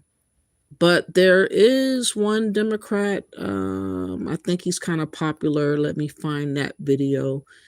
By the way, please hit the like button. I don't know why you guys are such haters. You're here with me anyways. You might as well support. So we have Hakeem Jeffries, who is on NBC News, and he has given his words towards what he thinks was done wrong with Trump and whatnot. But I'm waiting for Maxine Waters. I'm waiting for Nancy Pelosi. I'm waiting for all the other old buzzers of the Democrats that are normally talking the most. When are they going to come out? When are they going to give like a group session of conversation about what is going on? I think that they're lost for words right now. But we're going to see what Hakeem Jeffrey has to say real quick. Welcome back, and joining me now is House Democratic Leader Hakeem Jeffries of New York. Leader Jeffries, welcome back to Meet the Press. Good morning. Good morning. Thank you for being here. We obviously have to start with the capture and indictment of Venezuelan President Nicolas Maduro. You have called him a, quote, criminal and authoritarian dictator who has oppressed the people of Venezuela for years. Is Venezuela better off without Nicolas Maduro in power? Well, he's a bad guy, of course, and he's going to stand trial in the American court of law at this particular point in time. It remains to be seen whether the people of Venezuela are going to be better off. Donald Trump claims that he's going to run Venezuela. He's done a terrible job running the United States of America. Life hasn't gotten better for the American people over the last year. Life has gotten worse. He promised to lower the high cost of living. Costs haven't gone down. They've gone up. The healthcare system is broken. Donald Trump refuses to do anything about it to address the Republican healthcare crisis. So the notion that he's going to run Venezuela and make life better for the Venezuelan people, of course, is belied by the facts as to what he's done as president here in the United States of America. Well, you just heard my conversation with Secretary Rubio. I asked him about the administration's decision not to inform Congress ahead of this operation until President Maduro had been captured. Secretary Rubio saying this was not the kind of mission where they could have afforded to notify Congress. There were concerns about leaks. He made that point. President Trump made that point. Was the administration justified in this case in not briefing Congress? Well, there's been no evidence that the administration has presented to justify the actions that were taken in terms of there being an imminent threat to the health, the safety, the well-being, the national security of the American people. This was not simply a counter-narcotics operation. It was an act of war. It involved, of course, the Delta Force, and we're thankful for the precision by which they executed the operation and thankful for the fact that no American lives were lost. But this was a military action involving Delta Force, involving the Army, apparently involving thousands of troops, involving at least 150 military aircraft, perhaps involving dozens of ships off the coast of Venezuela and South America. So, of course, this was the military action. And pursuant to the Constitution, only Congress has the power to declare war, to authorize acts that take place in this regard. And we've got to make sure when we return to Washington, D.C., that legislative action is taken to ensure that no further military steps occur absent explicit congressional approval. All right, well, let's talk about when you return to Washington, D.C. One of the big topics at the forefront of Congress will be, of course, the fight over these Obamacare subsidies. They expired just days ago. The House set to vote on a 3-year extension of those subsidies. But as you know, Senate Majority Leader John Thune has said it's a non-starter in the Senate.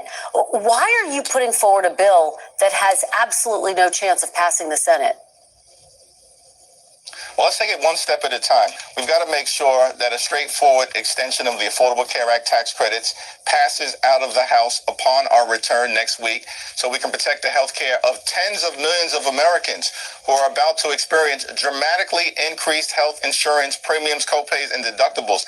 In some instances, health insurance costs will increase by $1,000 or $2,000 per month. That's completely and totally unacceptable. And Republicans have a responsibility to partner with us as Democrats to stop it, to protect the health care of everyday Americans, working class Americans, and middle class Americans. Now, when we successfully pass this bill out of the House of Representatives, we know that there's a bipartisan majority in the Senate. Every single Senate Democrat and at least 4 Senate Republicans who support a straightforward extension of the Affordable Care Act tax credits. The votes exist to pass it in the Senate, absent procedural hurdles that John Thune is erecting, because Republicans apparently have no interest in protecting the health care of everyday Americans. They'd rather protect the interests of big oil and their billionaire donors, which is why they enacted massive tax breaks as part of their one big ugly bill. Well, let me ask you, because as you know, we are 26 days away from another potential government shutdown on the heels of the longest shutdown in U.S. history. Would you support another government shutdown over this battle over healthcare subsidies?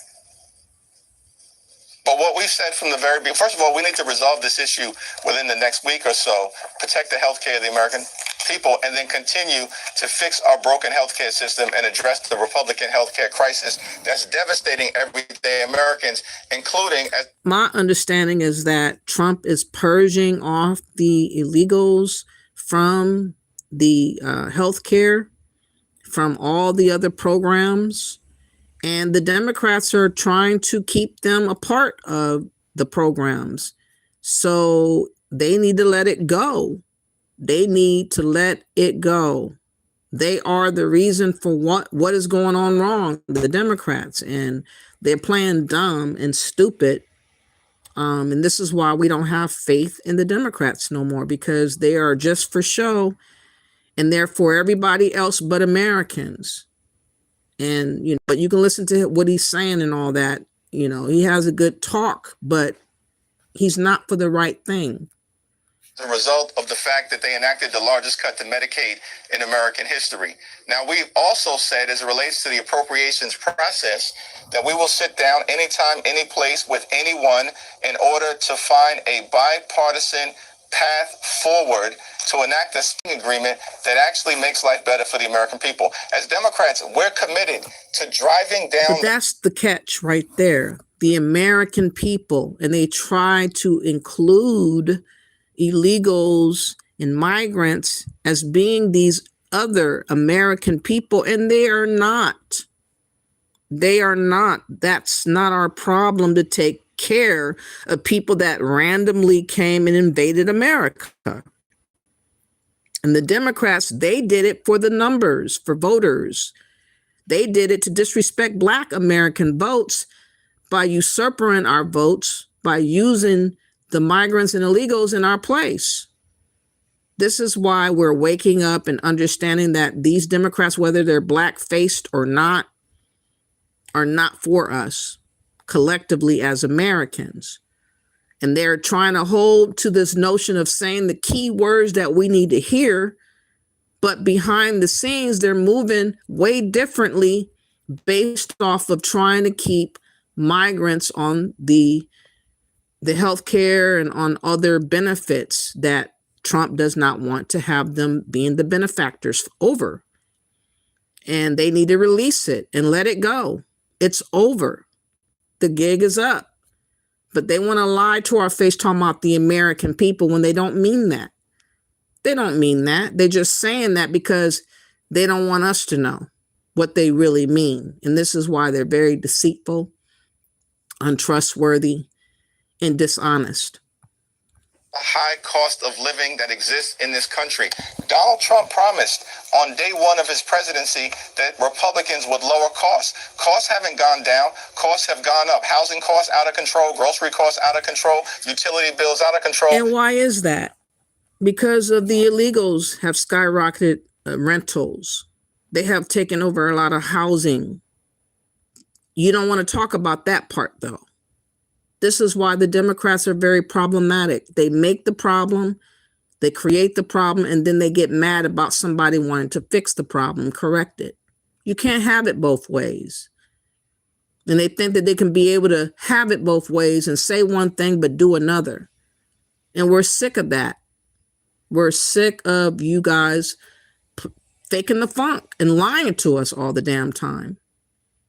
You guys are all traitors. We don't have no faith or trust in you, and we need y'all to stay the fuck out of office. Stay the fuck gone. Just go away. Healthcare costs out of control. We're committed to actually addressing the needs of the American people. That's one of the problems with this action in Venezuela. How does it actually improve the quality of life of everyday Americans? How is it in America's national security interest? Why doesn't Donald Trump and their administration focus on dealing with the affordability crisis? That is not a hoax. It's very real, and something meaningful needs to be done about it.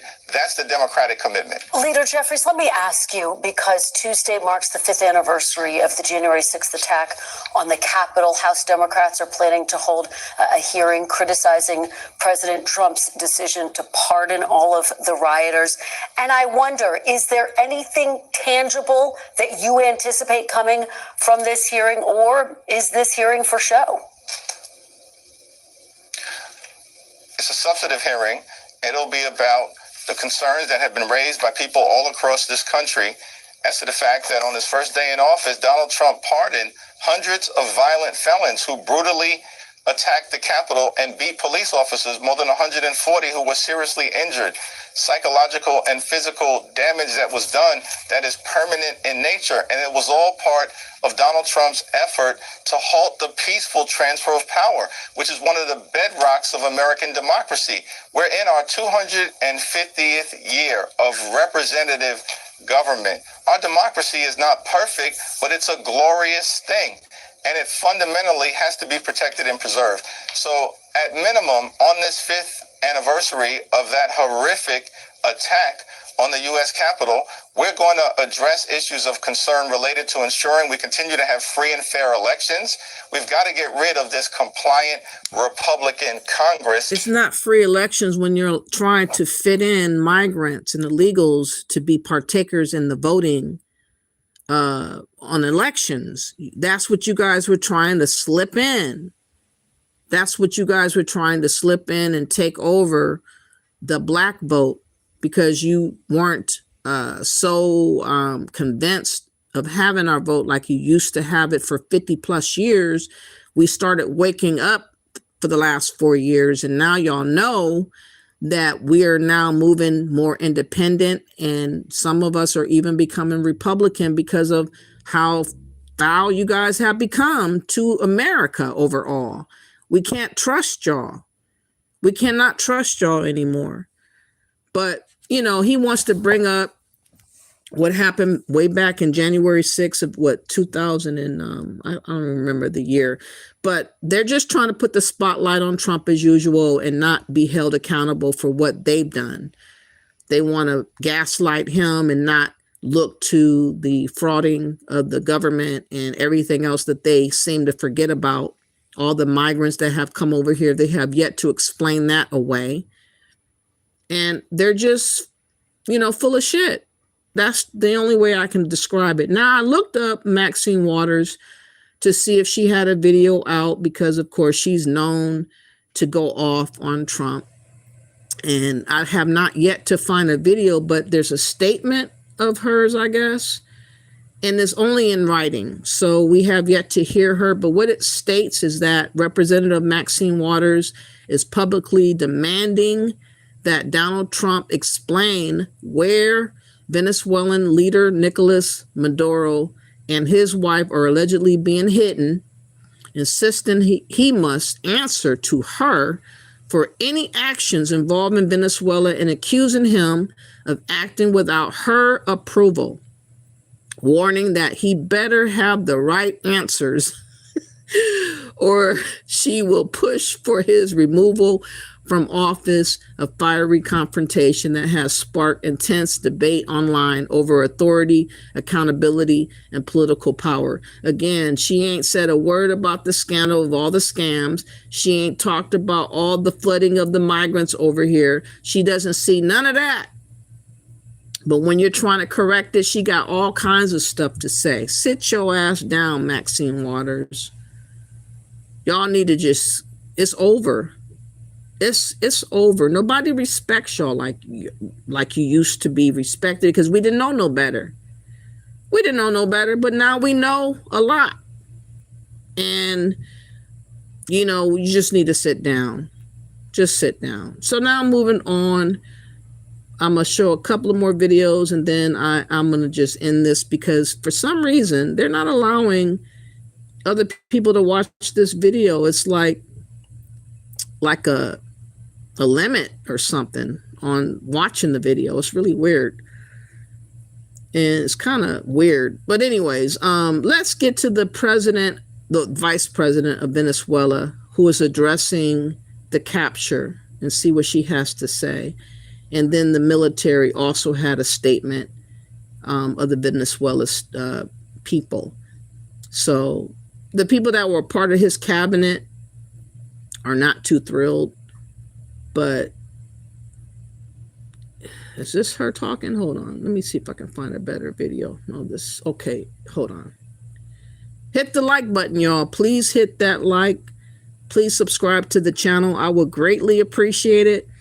I will be back probably in 4 or 5 days to do another video. I was intending to do a video in regards to the scandal involving all the defrauding there in Minnesota and all that type of talk. And this came on my radar with the capturing of a president there in Venezuela, and I could not speak about it. I had to speak about it because it's so shocking and it's stunning. It's like, wow, in my lifetime, never ever imagined something like this ever happening. It's like we're watching a movie, y'all. If you think about it, it's like watching a movie.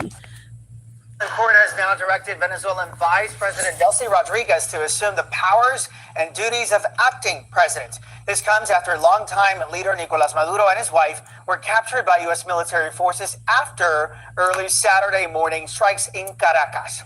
They are now in the United States to face criminal charges. We have local 10's Trent Kelly in the newsroom with the details on what could happen next. Trent. Well, Alexis, Rodriguez called Maduro's detention a, quote, kidnapping and demanded his release, adding that Maduro is, quote, the sole president of Venezuela. And that appears to contradict a statement made by President Donald Trump, who said Rodriguez was willing to work with the U.S. New images showing Nicolas Maduro blindfolded and handcuffed moments after he and his wife were captured by the U.S. government. The photos shared on social media by President Donald Trump on Saturday, just hours after Maduro's capture.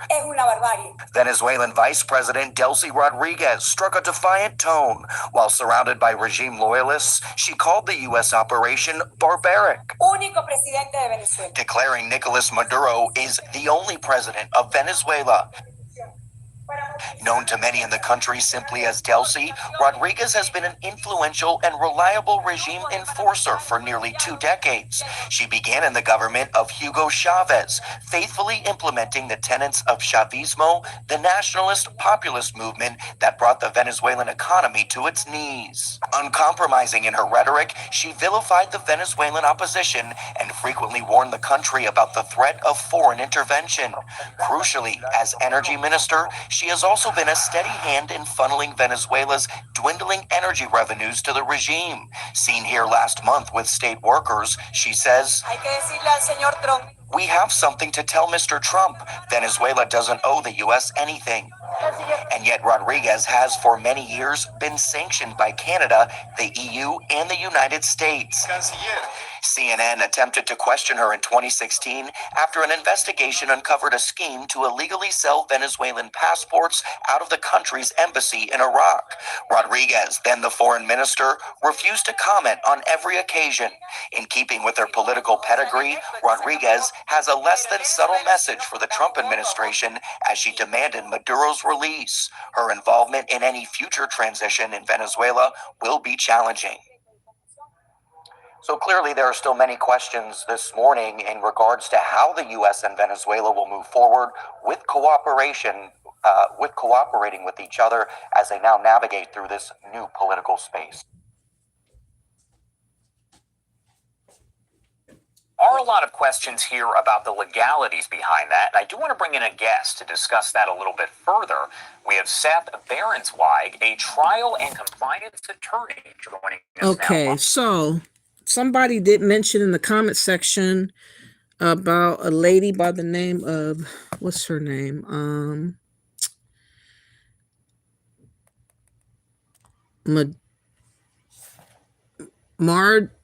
Marjorie Taylor Greene, and she's saying that the Maduro's capture is not American first, and this is her interview. So apparently she has been a supporter of Trump, but she feels that this, in her mind, it's like an invasion to go over there and capture another president. It's not American first. It's not what Trump campaigned off of.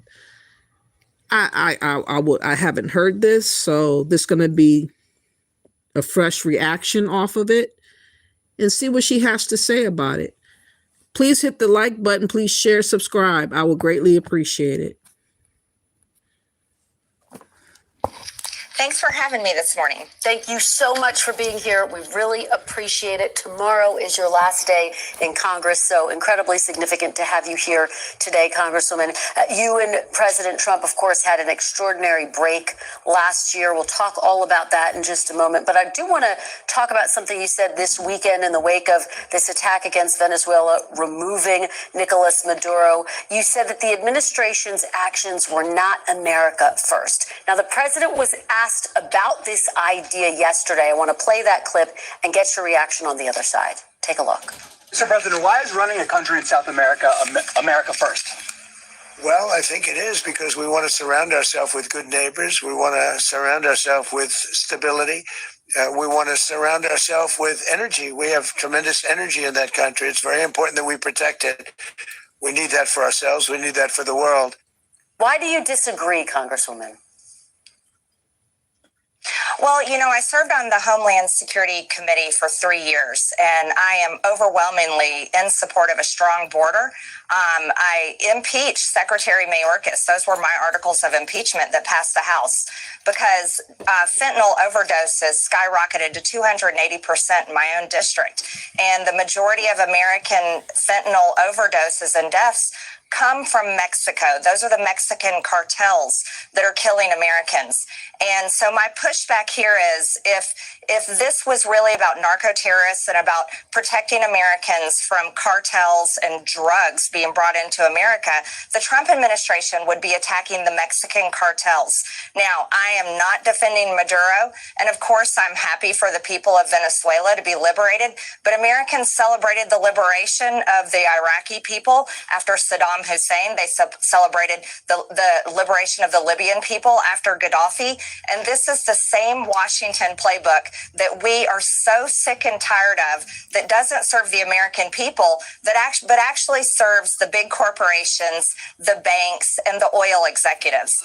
And so my pushback here is on the Trump administration that campaigned on Make America Great Again, that we thought was putting America first. I want to see domestic policy be the priority that helps Americans afford life after 4 disastrous years of the Biden administration. I want to see domestic policies that prioritizes jobs and affordable housing for Americans after 4 disastrous years of the Biden administration. And I want to see domestic priorities that put Americans first in regards of health care. Health insurance costs too much, car insurance, home insurance. And these are issues that matter to Americans. We don't consider Venezuela our neighborhood. Our neighborhood is right here in the 50 United States, not in the Southern Hemisphere. Well, let me ask you, because President Trump says he gets to decide what America first means. Does America first mean whatever President Trump says it does? America first should mean what was promised on the campaign trail in 2024. So my understanding of America first is strictly for the American people, not for the big donors that donate to big politicians, not for the special interests that constantly roam the halls in Washington, and not foreign countries that demand their priorities put first over Americans. America first actually means for the American people, and the American people have been put last consistently decades and decades by both political parties for for far too long. My kids' generation, my kids are 22, 26, and 28, are looking at a future where this whole entire generation doesn't think they'll ever see a Social Security check. They don't believe they'll ever be able to afford to own their own home. And 50-year mortgages are really a slap in the face. It's insulting. Americans don't want $2,000 stimulus checks as a payoff. They want to have good policies brought forth for them, because you want to know something, Kristen? They voted for this administration, and their small dollar donation should matter. And MAGA has its own enemy list, and the enemies of the worlds are not on their enemy list, and they're tired of being ignored. Let me ask you about your breakup with President Trump. Part of that was over this battle over releasing the Epstein files in September. After a meeting with a group of Epstein survivors, you'd held a news conference and threatened to identify some of the men who had abused them. The New York Times Magazine reported that President Trump called you in your office afterwards and, quote, according to a staff member, everyone in the suite of rooms could hear him yelling at her as she listened to him on speakerphone. Green says she expressed her perplexity over his intransigence. According to Green, Trump replied, "My friends will get hurt." What do you think President Trump meant by "my friends will get hurt," Congresswoman? You know, I've been asking that question ever since, and I make no apologies for standing with women and victims of rape, because in this country, there are far too many victims of rape. All walks of men and women alike have been victims of rape or some type of child abuse. And the Epstein files is significant. And demanding transparency for that should not lead to the president, who I helped get elected and supported far more than pretty much any Republican in Washington. It should not have led to him calling me a traitor. That is absolutely unacceptable, and the American people reject it. But here's what should be prioritized is victims, and victims of an entire system that protected the rich, powerful elites. And that's what Americans are absolutely sick and tired of. That was part of what they voted for in 2024. They voted to tear down the system that protects the rich, powerful elites. They voted to tear down the system that consistently goes for foreign wars and regime change. They voted to tear down the system that does nothing for regular, hardworking Americans and only consistently props up the big banks, the military industrial complex, and the oil executives, and major industries. And, you know, you want to know something?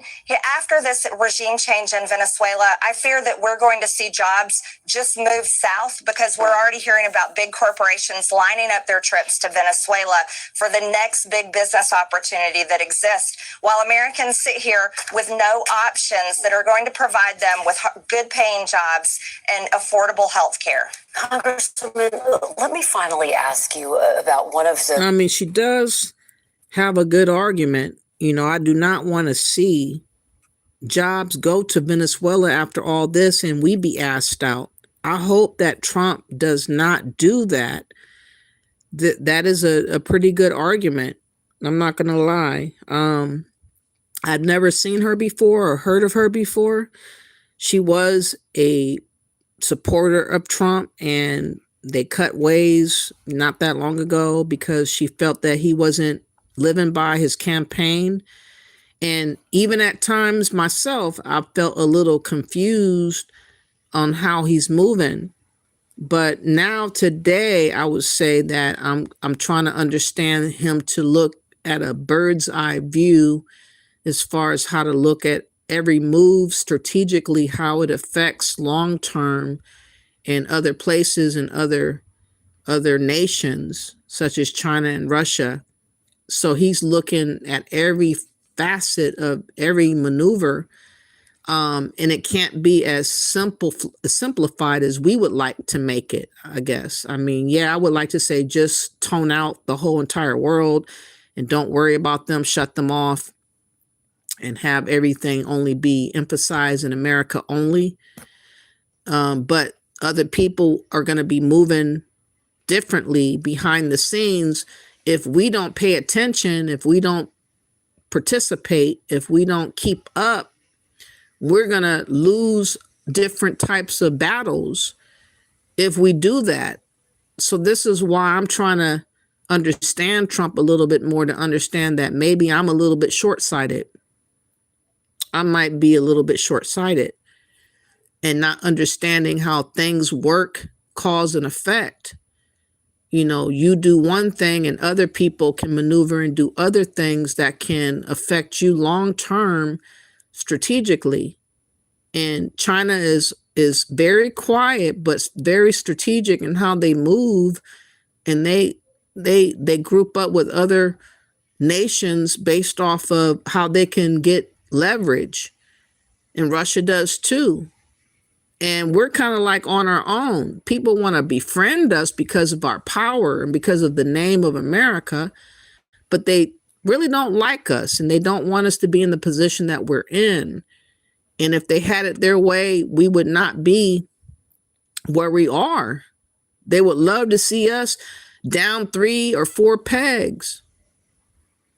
And Trump is not going for that. So, you know, and so in honesty, you know, I'm giving Trump kind of benefit of the doubt to understand a little bit more than I can comprehend, really, because it's just not in me to comprehend all of the things that he's doing. I hope and pray that what he is doing ultimately is going to be a blessing and is going to fix what's going on in Venezuela for the people over there. It's going to restore some things that were broken.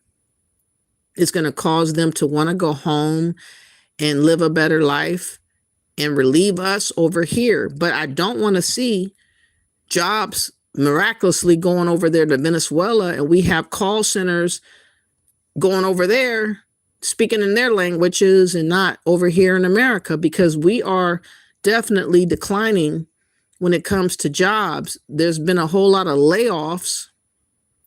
A whole lot of people have lost their jobs. And, you know, there has to be a resurgence of jobs. It has to be a better way for us to get along with our economy and stuff. And he can't forget about the little people.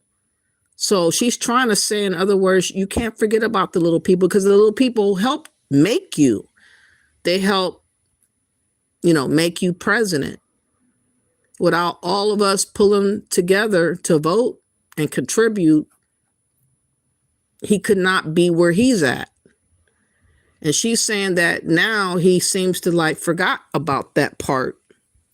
And he's moved on to a broader way of thinking about rich people and corporations and oil people and all that.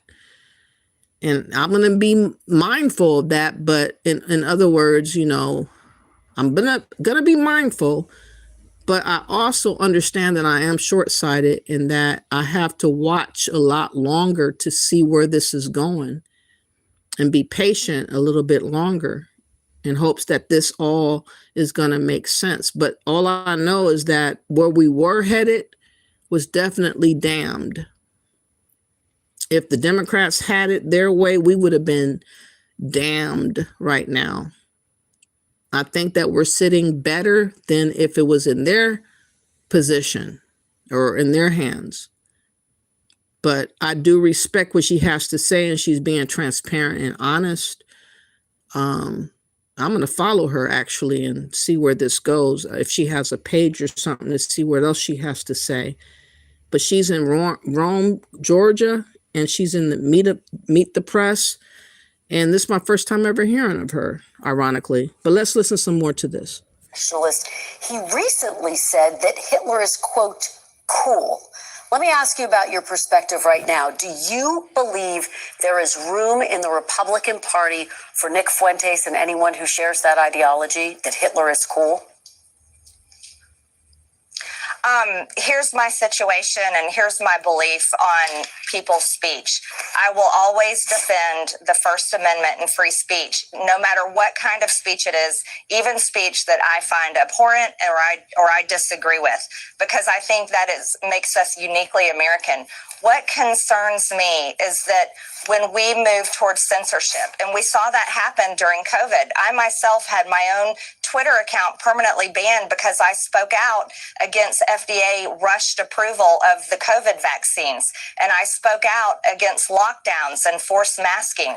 And, you know, when I look at people saying that certain types of speech needs to be censored, and we have been hearing that lately, that raises great concern for me. So I think it's something that we have to take seriously. Is as Americans, we don't have to agree with each other, and we certainly can disagree, but we should overwhelmingly agree that free speech must be protected. Well, let me just, I mean, during COVID, you did compare lockdowns to the Holocaust. I understand your point about free speech, but let me press you there because Nick Fuentes has said on his podcast, quote, Hitler was awesome. That's a misquote. Kristen, that's a misquote. That's a misquote. That's not correct. I compared vaccine cards, being forced to take a vaccine in order to be able to keep a job or buy or sell or be able to be admitted to restaurants. I compared that. I was not comparing. The Holocaust was horrible. I'm not comparing anything to that. Let me just ask you, though, because Nick Fuentes has said on his podcast, Hitler was awesome. Hitler was right. The Holocaust didn't happen. He also, and of course, I don't agree with a Nick Fuentes. I do agree that we should have the ability to speak our mind, because imagine not being able to speak at all. There's a lot of places that you can go where you don't have the option of saying a word, or you will get jailed or unalived. And it's very vital as an American to be able to speak freely. But I don't like Nick Fuentes because he takes it a little bit too far. I understand he don't want the small hats having control in his mind over the government of America and our monies and other things such as that. But he hates Black folks. And, you know, he seems to be kind of like an incel type, or someone that is awkward and just a little bit troubled. Some things he says is okay, but then he goes like off the chart. I mean, but he has a right to speak it versus not being able to say nothing. If I was choked up to not be able to speak and say something and just had to ride the wave of whatever was happening to me, it would be torturous. I cannot imagine living that existence. I cannot imagine living that existence. I just wish that people would tone down the stupidity of being overboard and saying reckless stuff such as, you know, approving of Hitler and all these types of things, because we've seen where that led. That's not a good thing to play around with. And he's being reckless on purpose just to get a response, just to get a trigger. And many of you white folks need to say something to that fool about it. Like, tell his punk ass to shut the hell up. He ain't no real man for real. If y'all would speak up and tell him to shut up and sit in the corner somewhere, he would. But many of y'all don't say nothing. And, you know, he has a right to speak, but if y'all in concert would say something, he would feel embarrassed to keep going with the stupidity that he's on. And I think sometimes a little bit of shame is good for certain people. And he's one of them. Some people need to be shamed. But yeah, people should have the right to speak most of all, but shame is needed as needed, where it's needed. And Nick Fuentes is one of those fools that need to be shamed and spooked into acting better and seeing things a little bit clearer, because he lets himself go sometimes a little bit too far. Participated in the Charlottesville rally where demonstrators chanted, "Jews will not replace us." Senator Ted Cruz says this is a time for choosing. He says if you're embracing someone who says Hitler is cool, you are complicit in that evil. Do you think Ted Cruz has a point that you'd be complicit in that evil to support or in any way fail to denounce what Nick Fuentes has said? I want to take a second to touch on something that I think is really important. I'm a huge advocate for mental health on this page. You guys already know, especially. Chris, Kristen, I don't know Nick Fuentes. I don't even have his phone number. He doesn't have my phone number. I spoke at a conference of his because it was largely attended by young Americans, and I care about that generation, and I went there to talk directly to them. So I really am not familiar with what Nick Fuentes says, whether it's on social media or his podcast, nor do I pay that much attention to Ted Cruz. He routinely attacks me.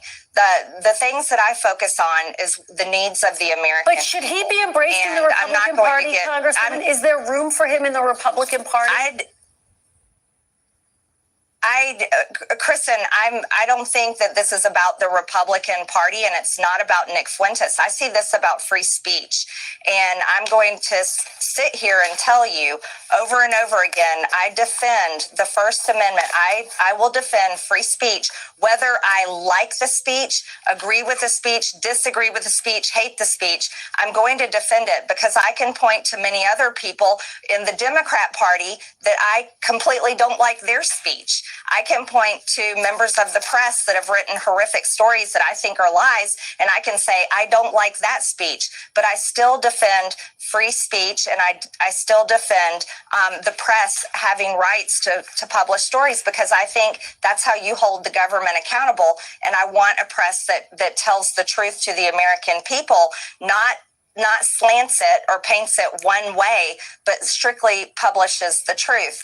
And that's what Americans really want. So I'm not going to engage in weighing in on who deserves to be where. I'm going to strictly tell you I will defend free speech at all costs. Congresswoman Marjorie Taylor Greene, again, thank you for joining us right before your last day in Congress. We'll track. I think she's pretty balanced, at least for this interview. My first time hearing of her.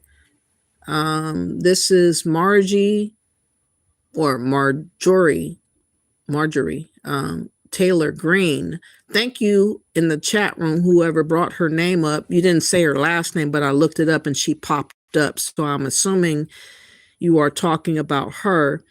And she does have a pretty balanced view that I'm going to follow her and see where else she, will talk about. But free speech is important, but it is kind of, it's overly disrespected by the likes of Nick Fuentes on purpose. He is like a gnat out here doing the most. But let me now transition to the Venezuelan military, because they had some words to say as well. There were some injuries involving what happened over there. And I'll talk to or let you guys see a video about a soldier that was injured talking about that too.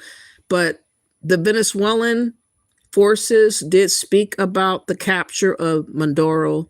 And I want you guys to hear that and give me your view about how you feel. I do know that this is a hot topic. It is not a simple conversation, and nobody knows exactly the right way to say or think about what's going on, because there's a lot of unknowns, and it remains to be seen how things will end and what will transpire. So there's no absolutes. I can't give an absolute. All I can say is that I'd rather it go the way it's going than not. I'd rather see conviction and determination to change things around, to set standards, and to signal to other nations and other people that are in America that you cannot just willy-nilly do whatever you want to do and have your way.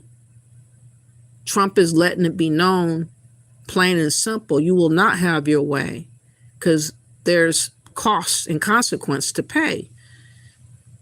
And he's letting it be known that moving forward, whoever wants it can get it. He's definitely put the gangster stomp down. And I'd rather have that than someone that doesn't know what they're doing. They're unsure and they're confused, like a Joe Biden or many other African presidents and many other people that are puppets of globalists. Okay. I wouldn't want to live in the existence of people that are confused and are puppets and lost, and I don't have a voice and I can't do shit about it and I'm stuck. No, I don't want to live like that. So I'm fighting to keep what we got. That's what I'm fighting for.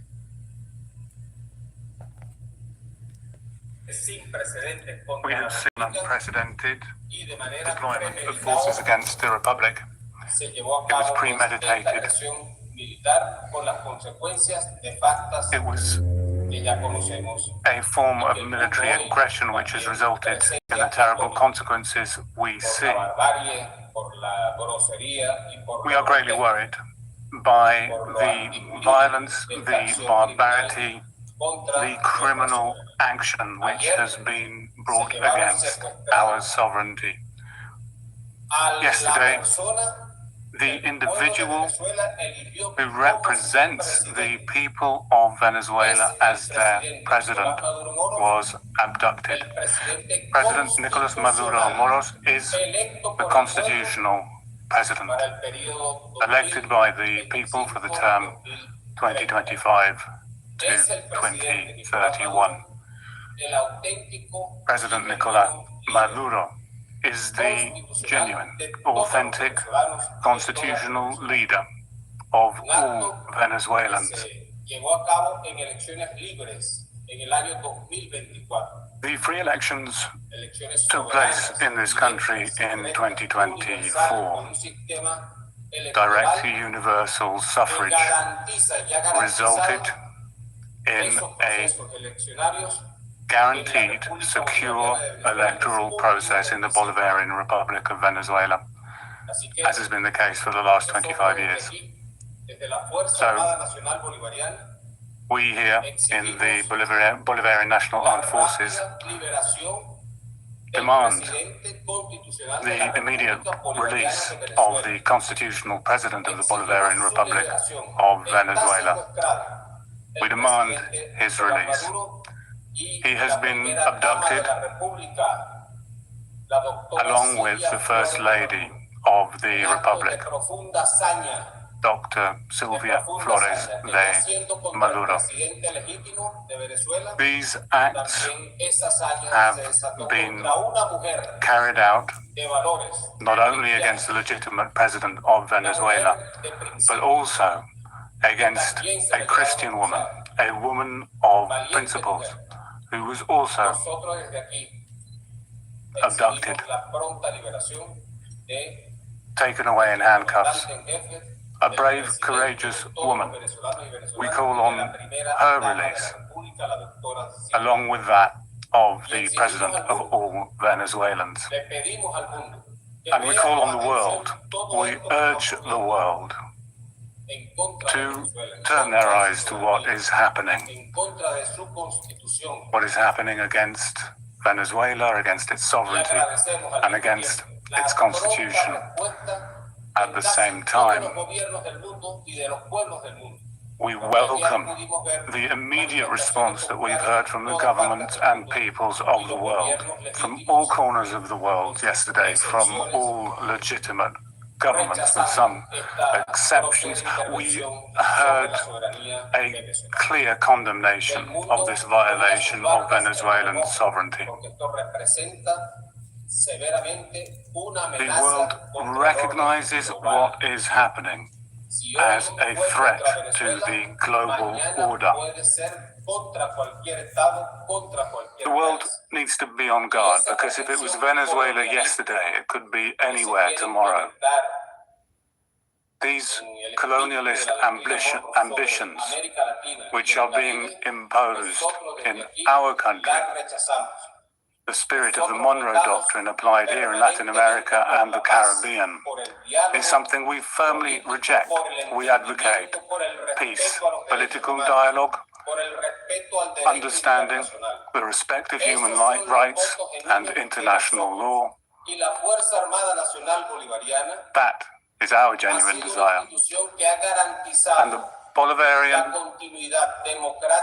National Armed Forces has always been an institution that guarantees the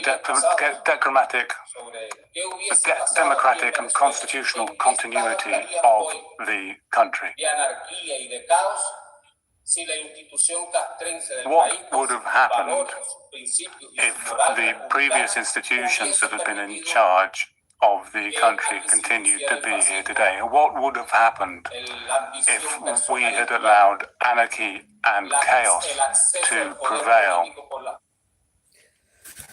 Well, they sound nice and innocent, like they don't do nothing wrong, and their people are not oppressed. Their people are not celebrating the fact that that president got hijacked or kidnapped or whatever, caught, captured, whatever you want to call it. But they're not living in reality overall, and they're trying to sound very innocent like, but I'm not buying all of that, you know, because the people have spoken. How am I going to go against what the people have spoken and said? But here is an injured military man, a wounded soldier, who's given his testimony, just to be fair, to let him tell it. And then I think I have one more video, and then I'm going to wrap this up. But overall, it remains to be seen, but I really think that Trump is looking at the fact of resetting the standard of how people treat us and look at us. He's resetting relationships and power strategy, being strategic against other nations that are powerful, such as China and Russia. He's signaling to other nations that they better beware or else. He's letting it be known that we're not to be fucked with and played with and done anything to, because the last 4 years, anyone, however they wanted to do us, they did. In fact, there was recently an arrest. Somebody was planning a plot, I think, for New Year's Eve. Let me see if I can find that New Year's Eve plot. And we have so many other people that are here. New Year's Eve plot that are here trying to do us dirty. And luckily they're found it out, but there will be a time when they're not found it out. And what we gonna do then? So he's putting a message out there for the world to understand, whoever you are, whether you are here, abroad, or in America or abroad, you're being given a fair warning. Christian Sturdivant, he has been planning this attack for about a year, but he's been planning an attack for far longer than that. He was planning this attack in support of ISIS, and we have charged him with attempting to provide material support to a foreign terrorist organization, that organization being, of course, ISIS. Now, this is still very much an active investigation. We had to act quickly here to protect the public. So we are light on details, but we'll tell you as much as we can. And Mr. Barnacle will probably tell you more than I will about those charges, but I thought I would give you an overview of what's in the federal complaint and the charges that we charged. So Mr. Sturdivant started on the internet. He started reading ISIS material, started going to ISIS websites, making TikTok videos, and eventually reached out to what he thought was a member of ISIS. In reality, was an undercover agent with NYPD in New York. He pledged his allegiance to ISIS with that undercover agent, and he disclosed his plans to, quote, do jihad soon. And he started to be very specific with his plans. He talked with that undercover agent, again, who he thought was ISIS. He talked about where he was planning to do this attack, which was at a grocery store and a fast food restaurant in Mid-Hill, places that we go every day and don't think that we may be harmed. He talked about what means he would use to kill innocent people. He said he was going to wear a Kevlar vest and attack people with knives and hammers. And of course, he talked about when he was going to carry out this attack, which was New Year's Eve. A time when American life is on full display, right? We're all out there in crowds celebrating all that has happened this year, all that is to come, that we are so proud of. And that is when he planned his attack to attack that American way of life. The FBI executed a search warrant at his home, and they found the instrumentalities of the attack. They found hammers and knives hidden under his bed. They found notes where he planned his attack and detailed his attack and plans for how he was going to carry out this attack. It was a very well-planned, thoughtful attack that he had planned and that was fortunately foiled here. He was preparing for jihad, and innocent people were going to die. And we're very, very fortunate they did not. But the fact that along the way, in this extensive planning of this attack, he encountered not one, but 2 undercover officers should make the public feel very, very good and very safe. Because law enforcement is out there every day, and we know they have a lot to do. But they have people out there making sure that as people plan these terrorist attacks, they have stops so they find it. And they did find it here. And on Christmas, while we were all opening presents, they were sitting in a driveway making sure that the public was safe. And we're very, very appreciative of that. Okay, so that's one of many other sleeper cells that's in America, whether they are foreign born or not, still a viable threat to America. And Trump is wanting to forecast to everybody out here that he is trying to alert y'all, whomever you are, wherever you come from, that you can't fuck with America like that and get away with it like that. Like, it ain't going to be that easy, because he will come whether you are in America or outside of America, and he is setting an example to what that would mean or be like with Venezuela. You know, and also, you know, of course, he may want the oil as well. Like, other people want to argue that. I'm not going to say he don't want no oil, but I think he also wants to give a proper representation of what we're to be moving forward. And he does not want us to appear sleepy and stuck and lost like we have been with Biden. With Biden, we had no credibility. We had no bragging rights. There was no pride whatsoever in being an American whatsoever. We were a whore to the world, literally a whore, to be used and abused however, taken advantage and done dirty however anyone saw fit. And Trump did not like that disposition of how we were being done dirty. And he is making it known, you can't do that no more on my watch. Moving forward, we ain't going out like that.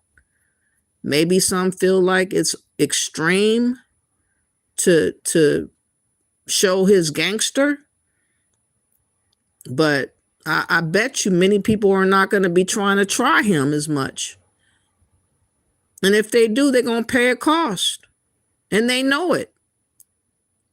So what do you want? What do you want from him?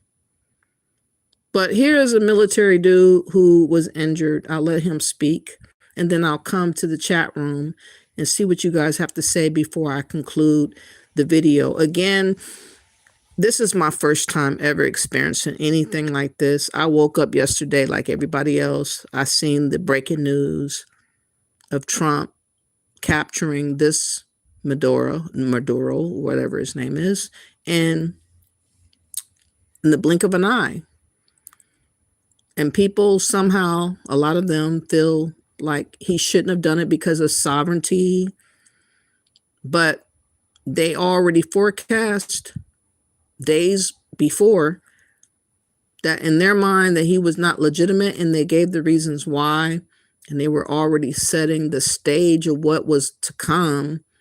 And now we know why they said what they said at the UN and why they're moving the way they're moving. So the people are happy,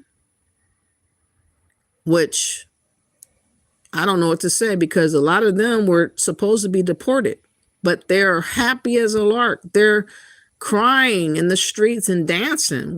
So why would I feel worse when I'm seeing that? I can't legitimately feel any kind of way if I'm seeing all of that. But here is a military guy. I'm sure he has another view. Let's take a listen. This, they attacked, and when they wanted to park our unit, we weren't going to allow it. We joined forces so that they could leave because they couldn't park. They parked in our unit, they took the unit, and we couldn't. You can allow it, we defended the unit. Because they wanted to park in the unit. When the helicopter was coming down, we had to act because if we didn't, they would have taken the units. And you were distributed throughout the unit, distributed throughout the entire unit. And at that moment, what happened? No, at that moment the helicopter went up again and left. The helicopter had already left. You saw that there were personnel there destroyed and they shot from several places. No, we can't park then. And they left. How do you feel as a soldier and as a Venezuelan? Before this? Proud for defending the homeland and kneeling on the ground. Here it's fine, but with one arm there without a sling, but it doesn't matter if you're on the ground defending the homeland. Donald Trump says he's going to rule Venezuela. No, not to rule. For what purpose? We are free. Simone Bolivar freed us all. That's why Venezuela is free, and we Venezuelans don't go to the military. We are here standing, kneeling on the ground, and we are not going to allow any kind of that to come to rule. We are free people, and we are going to do everything to defend the country. What happened? Well, I was listening. I heard the explosion. I heard whistling. It was just whistling for a moment. I didn't hear a beta, a helicopter, none of that. And when I ran out, I took out my two, and I remember when I took them out, I put the launch mechanism on them.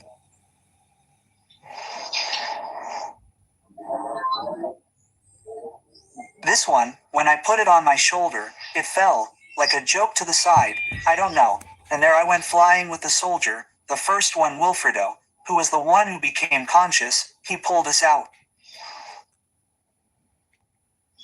We were like unconscious and we were left. And God's help too. Where were you guys? Yeah. Where were you guys? At UNEFA. At UNEFA near La Carlota. Yeah. And what we felt was the impact. And when I got up, everything was already in shambles. Everything was in disarray. The whole box, everything.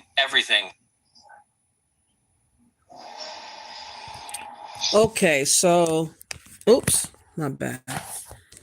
That's what he had to say. It really doesn't add to what happened like that, but I'm going to read an article real quick, and then I'm going to see what you guys have to say in the chat room before I leave, because I would like to know how you guys are viewing all that you have heard. Again, I'm not an expert. I'm just an independent thinker and voter who did vote for Trump this go around. I've only voted twice my whole entire life, one time with Obama in 2008 and this time with Trump, because I did not like what the Democrats were doing with the migrant crisis, and I wanted him to handle that. And everything else that he's done, I am learning as you guys are learning too. And like I said, if I had it my way, it would be American first and not even pay attention to nobody else. Like literally cut the world off and get America in order and only worry about what's going on in America, period, and get gone all the illegals that have invaded and figure out jobs and other things that we need to do. That's where my mind was. But everything works with other situations that I can't foresee. Apparently, cause and effect. And Trump is going at it with a bird eye view of the situation in his mind. And he feels like he has to make a grand statement moving forward.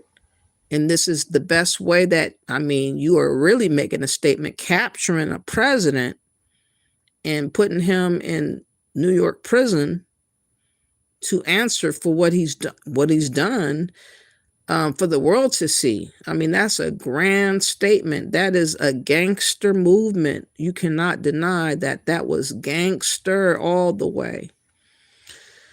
But this is a reading from TRT World. Death toll from U.S. attacks in Venezuela rises to 80. This report is saying 80 people. The death toll from Saturday's U.S. military operation in Venezuela has risen to 80, the New York Times reported on Sunday, citing a senior Venezuelan official. The Times said on Sunday the number could rise further. Earlier, Venezuela's defense minister Vladimir Padrino said a large part of Venezuelan President Nicolas Maduro's security team had been killed during the U.S. operation without giving exact numbers. President Donald Trump said U.S. military action on Venezuela resulted in the capture of Maduro, and his wife, Celia Flores, also pledged to assert American control over the country for the time being, with U.S. troops if necessary.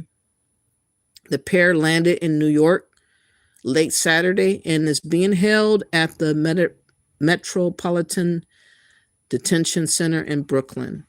They face U.S. federal charges tied to drug trafficking and alleged cooperation with gangs designated as terrorist organizations.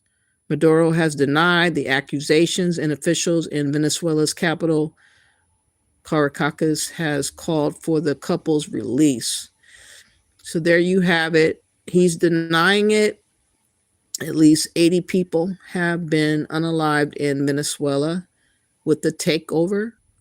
Trump deems it more beneficial to America overall with the look of us, the oil, apparently, and setting the tone moving forward with other nations and how he relates to them. He does not want to appear weak, and he's taken on a hawkish demeanor so that people don't play around with us no more, because people have taken advantage of us for a very long time. So I understand he's making up for lost time. He does not want people to doze off and believe for a second that he would ever go the route of Biden. And if y'all don't know by now, y'all should know. He is not playing with nobody. And look out. If you are doing stuff that's harming America, you are on his list more than likely. And it is what it is, because he's coming out the woodworks with, setting standards. Okay, so let me see what you guys have to say. I'm wondering, I have not been in the chat room for a little bit, but I'm curious. And like I said, I'm not an expert of nothing. I'm just giving my opinion. You can like or dislike what I've said. It's all gravy, but I'm not a fool for Democrats. I'll tell you that. I'm not to be submitted by them and used by them for migrants and illegals, for them to have rights over me. We're not doing that. Okay? And Gary says, why doesn't she resign now? Gary Plum says that. Why? She resigns tomorrow. She's a coward that won't stay and fight. Ryan says, oh, so you don't have a lot of fans? Oh, I thought she was not too bad. Oh my God. Famous Potato says she's not horrible, but she is misguided. She does resign tomorrow. Oh, wow. Ryan says she was banned for spreading lies, which is against Twitter's terms of service. Famous Potato says Nick Fuentes is full of crap. Thank you for that, because, he's entertaining. I'll give him that. He's entertaining, but he's not. He goes too deep with being too overboard, overbearing, and he needs to be sat down and RH Zoom says it's wild people thinking kidnapping foreign leaders is okay. What if this was Trump's fat ass. Like I say, if his country was allowing different illegals to come to our land on purpose, if the jails were let open and gangs were let out and people were allowed to come over here on purpose and drugs were allowed to come over here on purpose and mayhem and deaths ensued behind this reckless action, do you think I'm going to feel so sorry for this Venezuelan president? Not really, not me. I don't have that type of care to give. Ryan says, respectfully, Hosh, you're about 10 years too late. Why you say that? And Famous says, wasn't kidnapping. Famous also says, you can thank Elon Musk for the preservation of free speech. Is that right? Why you say that? Pamela says, Donald Trump's regime also needs to be removed from the country of America. America does not deserve his wrath. Pamela, what do we deserve? The problem is, who can we trust, Pamela? That's my issue. Who can we trust? We can't trust the Democrats. They sold out about 20 years ago. They have sold out about 20 years ago. They just want to make sure their children's children are okay.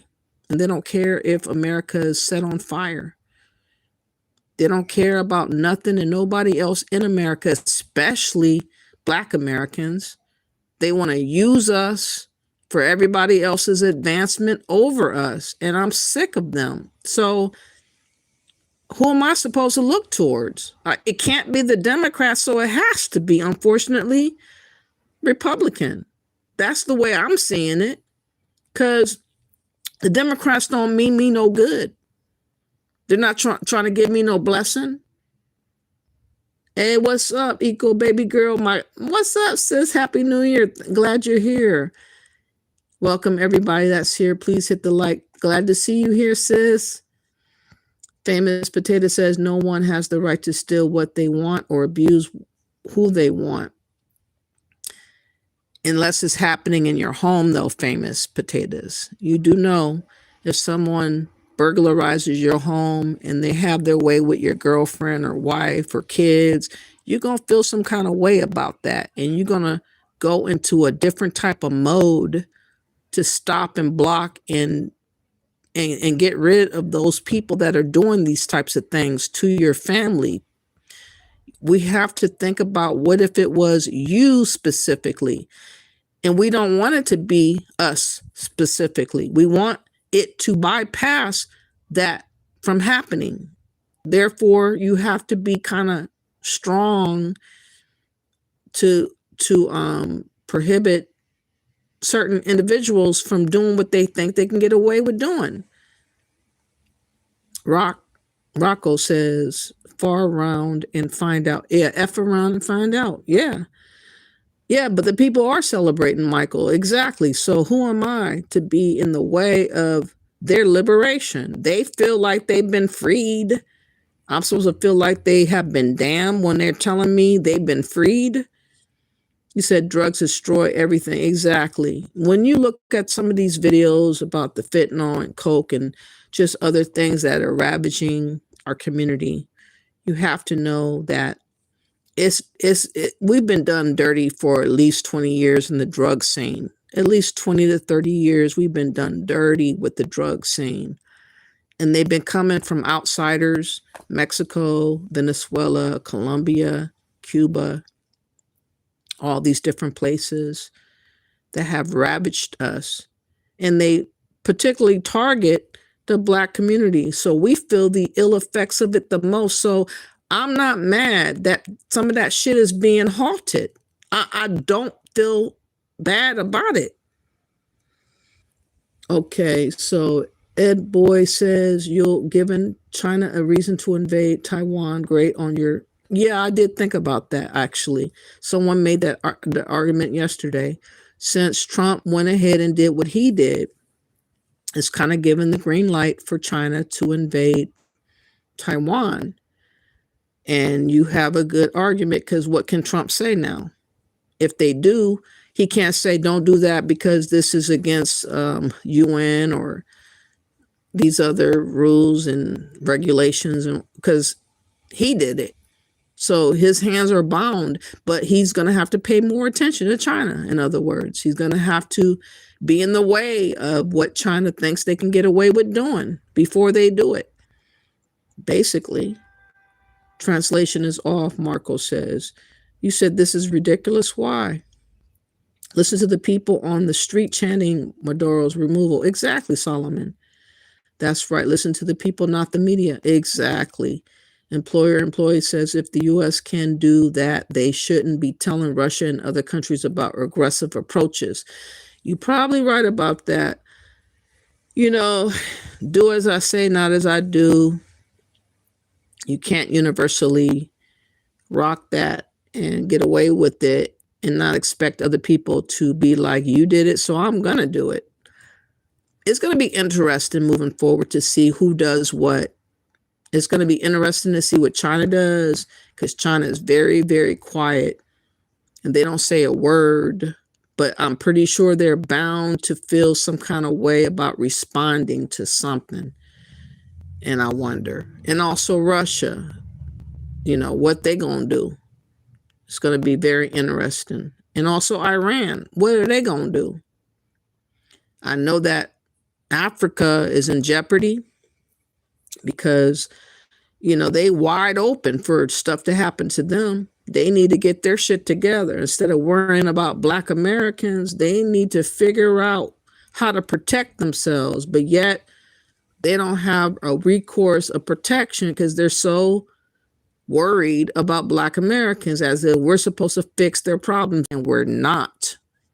Just letting y'all know, Pan-Africans, Africans, we're not coming to the rescue of what's gonna befall Africa. You guys gotta get it together and figure it out. I would suggest that you guys mobilize and restructure your government and how y'all move, because people see y'all wide open licks. As it stands, you're wide open licks. The only person that's on his P's and Q's is Captain Torre so far. But there was an attempt coup on him recently. But all y'all are like walking licks wide open to be got. And it's sad that y'all want to like come to other nations instead of fixing what you got.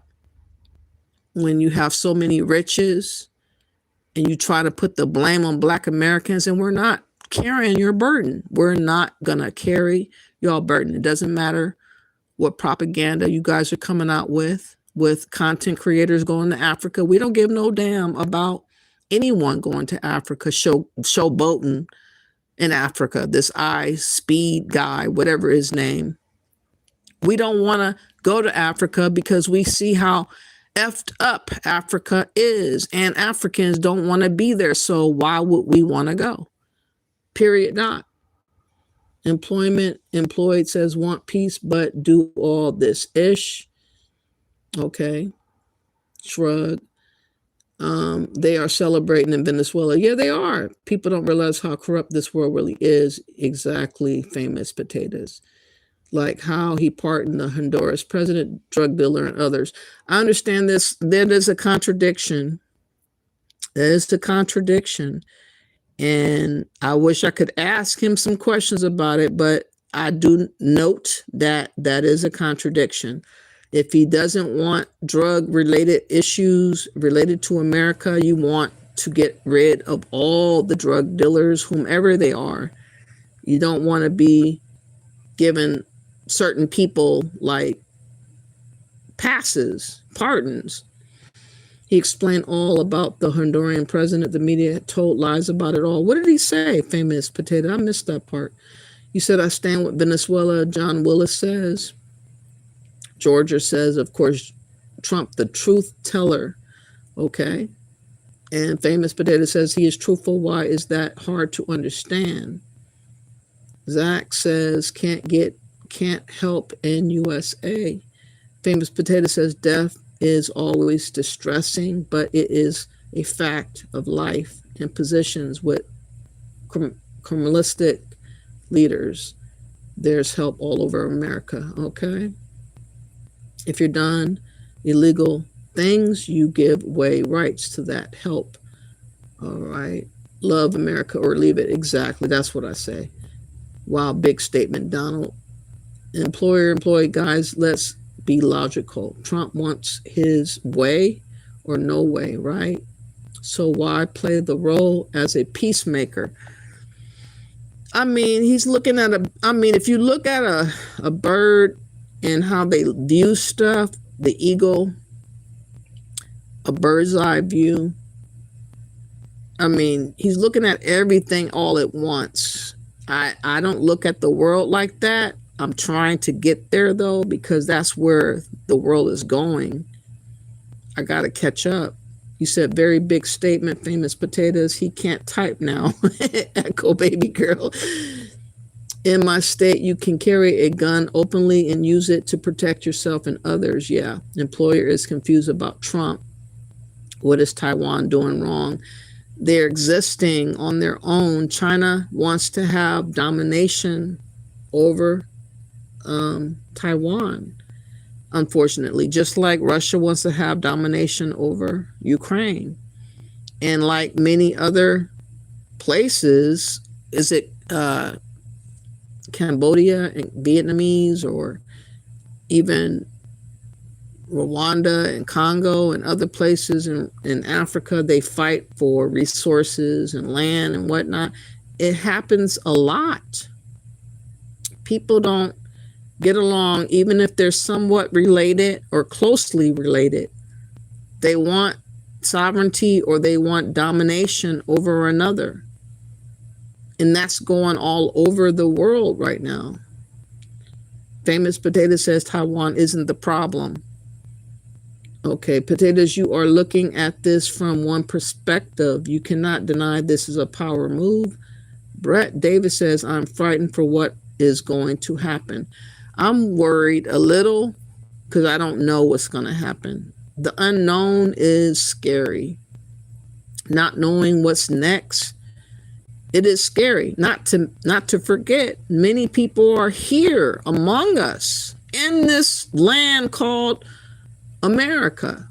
There's already millions and millions of other groups of people globally transmitted here among us, and they might feel some kind of way about what's been done, and they want, many of them are thinking about getting a get back, some of them trying to get revenge. So we need to be on high alert as an American, wherever you are, moving forward, especially if you're traveling elsewhere, knowing that you are an American. If somebody recognize or find out you're an American, you will be targeted. Flat out. You got to know that. U.S. ain't doing it. Famous Potato says, what's to be frightened of?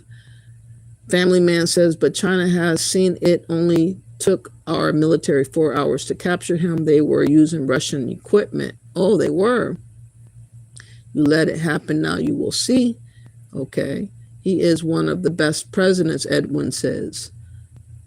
Chinese equipment is even worse than Russian. Oh, wow. I didn't think that before. Employer employed says 100% when other power nations do it, U.S. shouldn't talk because they are the leading aggressors, but want to play peacemakers like Trump was elected in Venezuela. Oh, you wild for that. Africa is still tribal at its core. Exactly. And they trying to come to us like they on the same level as how we see the world, and they're not. They're trying to dominate us and colonize us to their bullshit. And they're not. They need to get their shit in order with Africans that don't want to be there. They need to fix the problems of migrants wanting to escape out of Africa and leave Black Americans alone. We ain't got nothing to do with what you guys got going on. Like, come on. Brett says that is what I'm afraid of, China and Russia teaming up. Oh yeah, it does look like they are maybe talking already behind the scenes.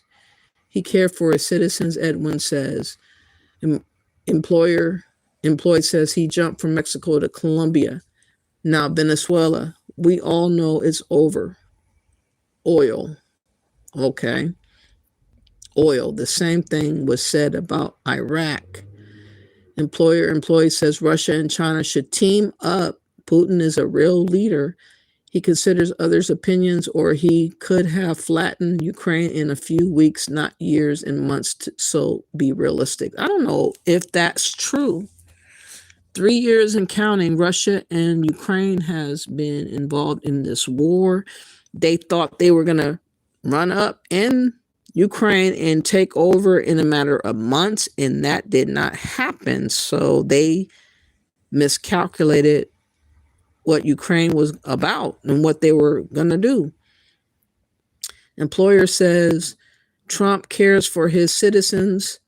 Don't make me laugh. Man, it's all over the media how he treats his people, deploying the National Guard against them. That's your version of a good leader? Okay. Are you an American? Yes. Are you an American? Employer employed. Famous Potato says oil is a factor globally, but advances in nuclear technology have made it safer and more flexible. Employee says, no, I'm not American nor Russian nor Venezuela, so I can tell you from what we can see, Trump is playing a power move. Obviously, he is. I don't know where you're from, but like I said, Trump is trying to make sure everybody understands another standard has been set, and the dopey Biden era is no longer. So thank you for you guys participating in the chat room. I really appreciate y'all. I think I've been on here long enough. I just wanted to get you guys' view. Again, I don't know all the answers. All I know is that what we had going on in America 4 years ago is not what I want to ever see go on here in America.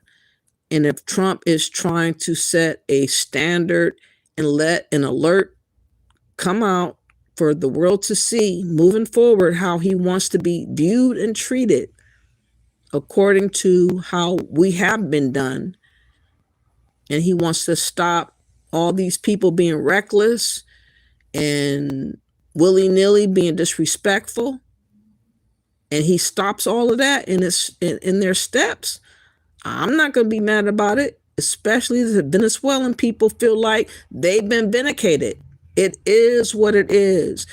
Please hit that like button. I know it's a hard thing to do, but you know what? I did my best and showcased this video as best I can. I'll be back in 4 or 5 days with another video in hopes that you guys will be okay. And please subscribe to my channel. Thank you, sis, for being here. I appreciate seeing you, and Happy New Year to everybody that participated. I really appreciate, bro. What standard? Standard meaning we didn't have a standard before. Employer employed. We didn't have a standard at all. People were taking advantage of us, disrespecting us, and doing us any kind of way. And now Trump has stood up and said no more. This is stopping today. And 2026 is a new year with a new attitude, whether you like it or not. It is what it is. Thank y'all all for coming. I appreciate y'all. Please like and share the video, and bless up.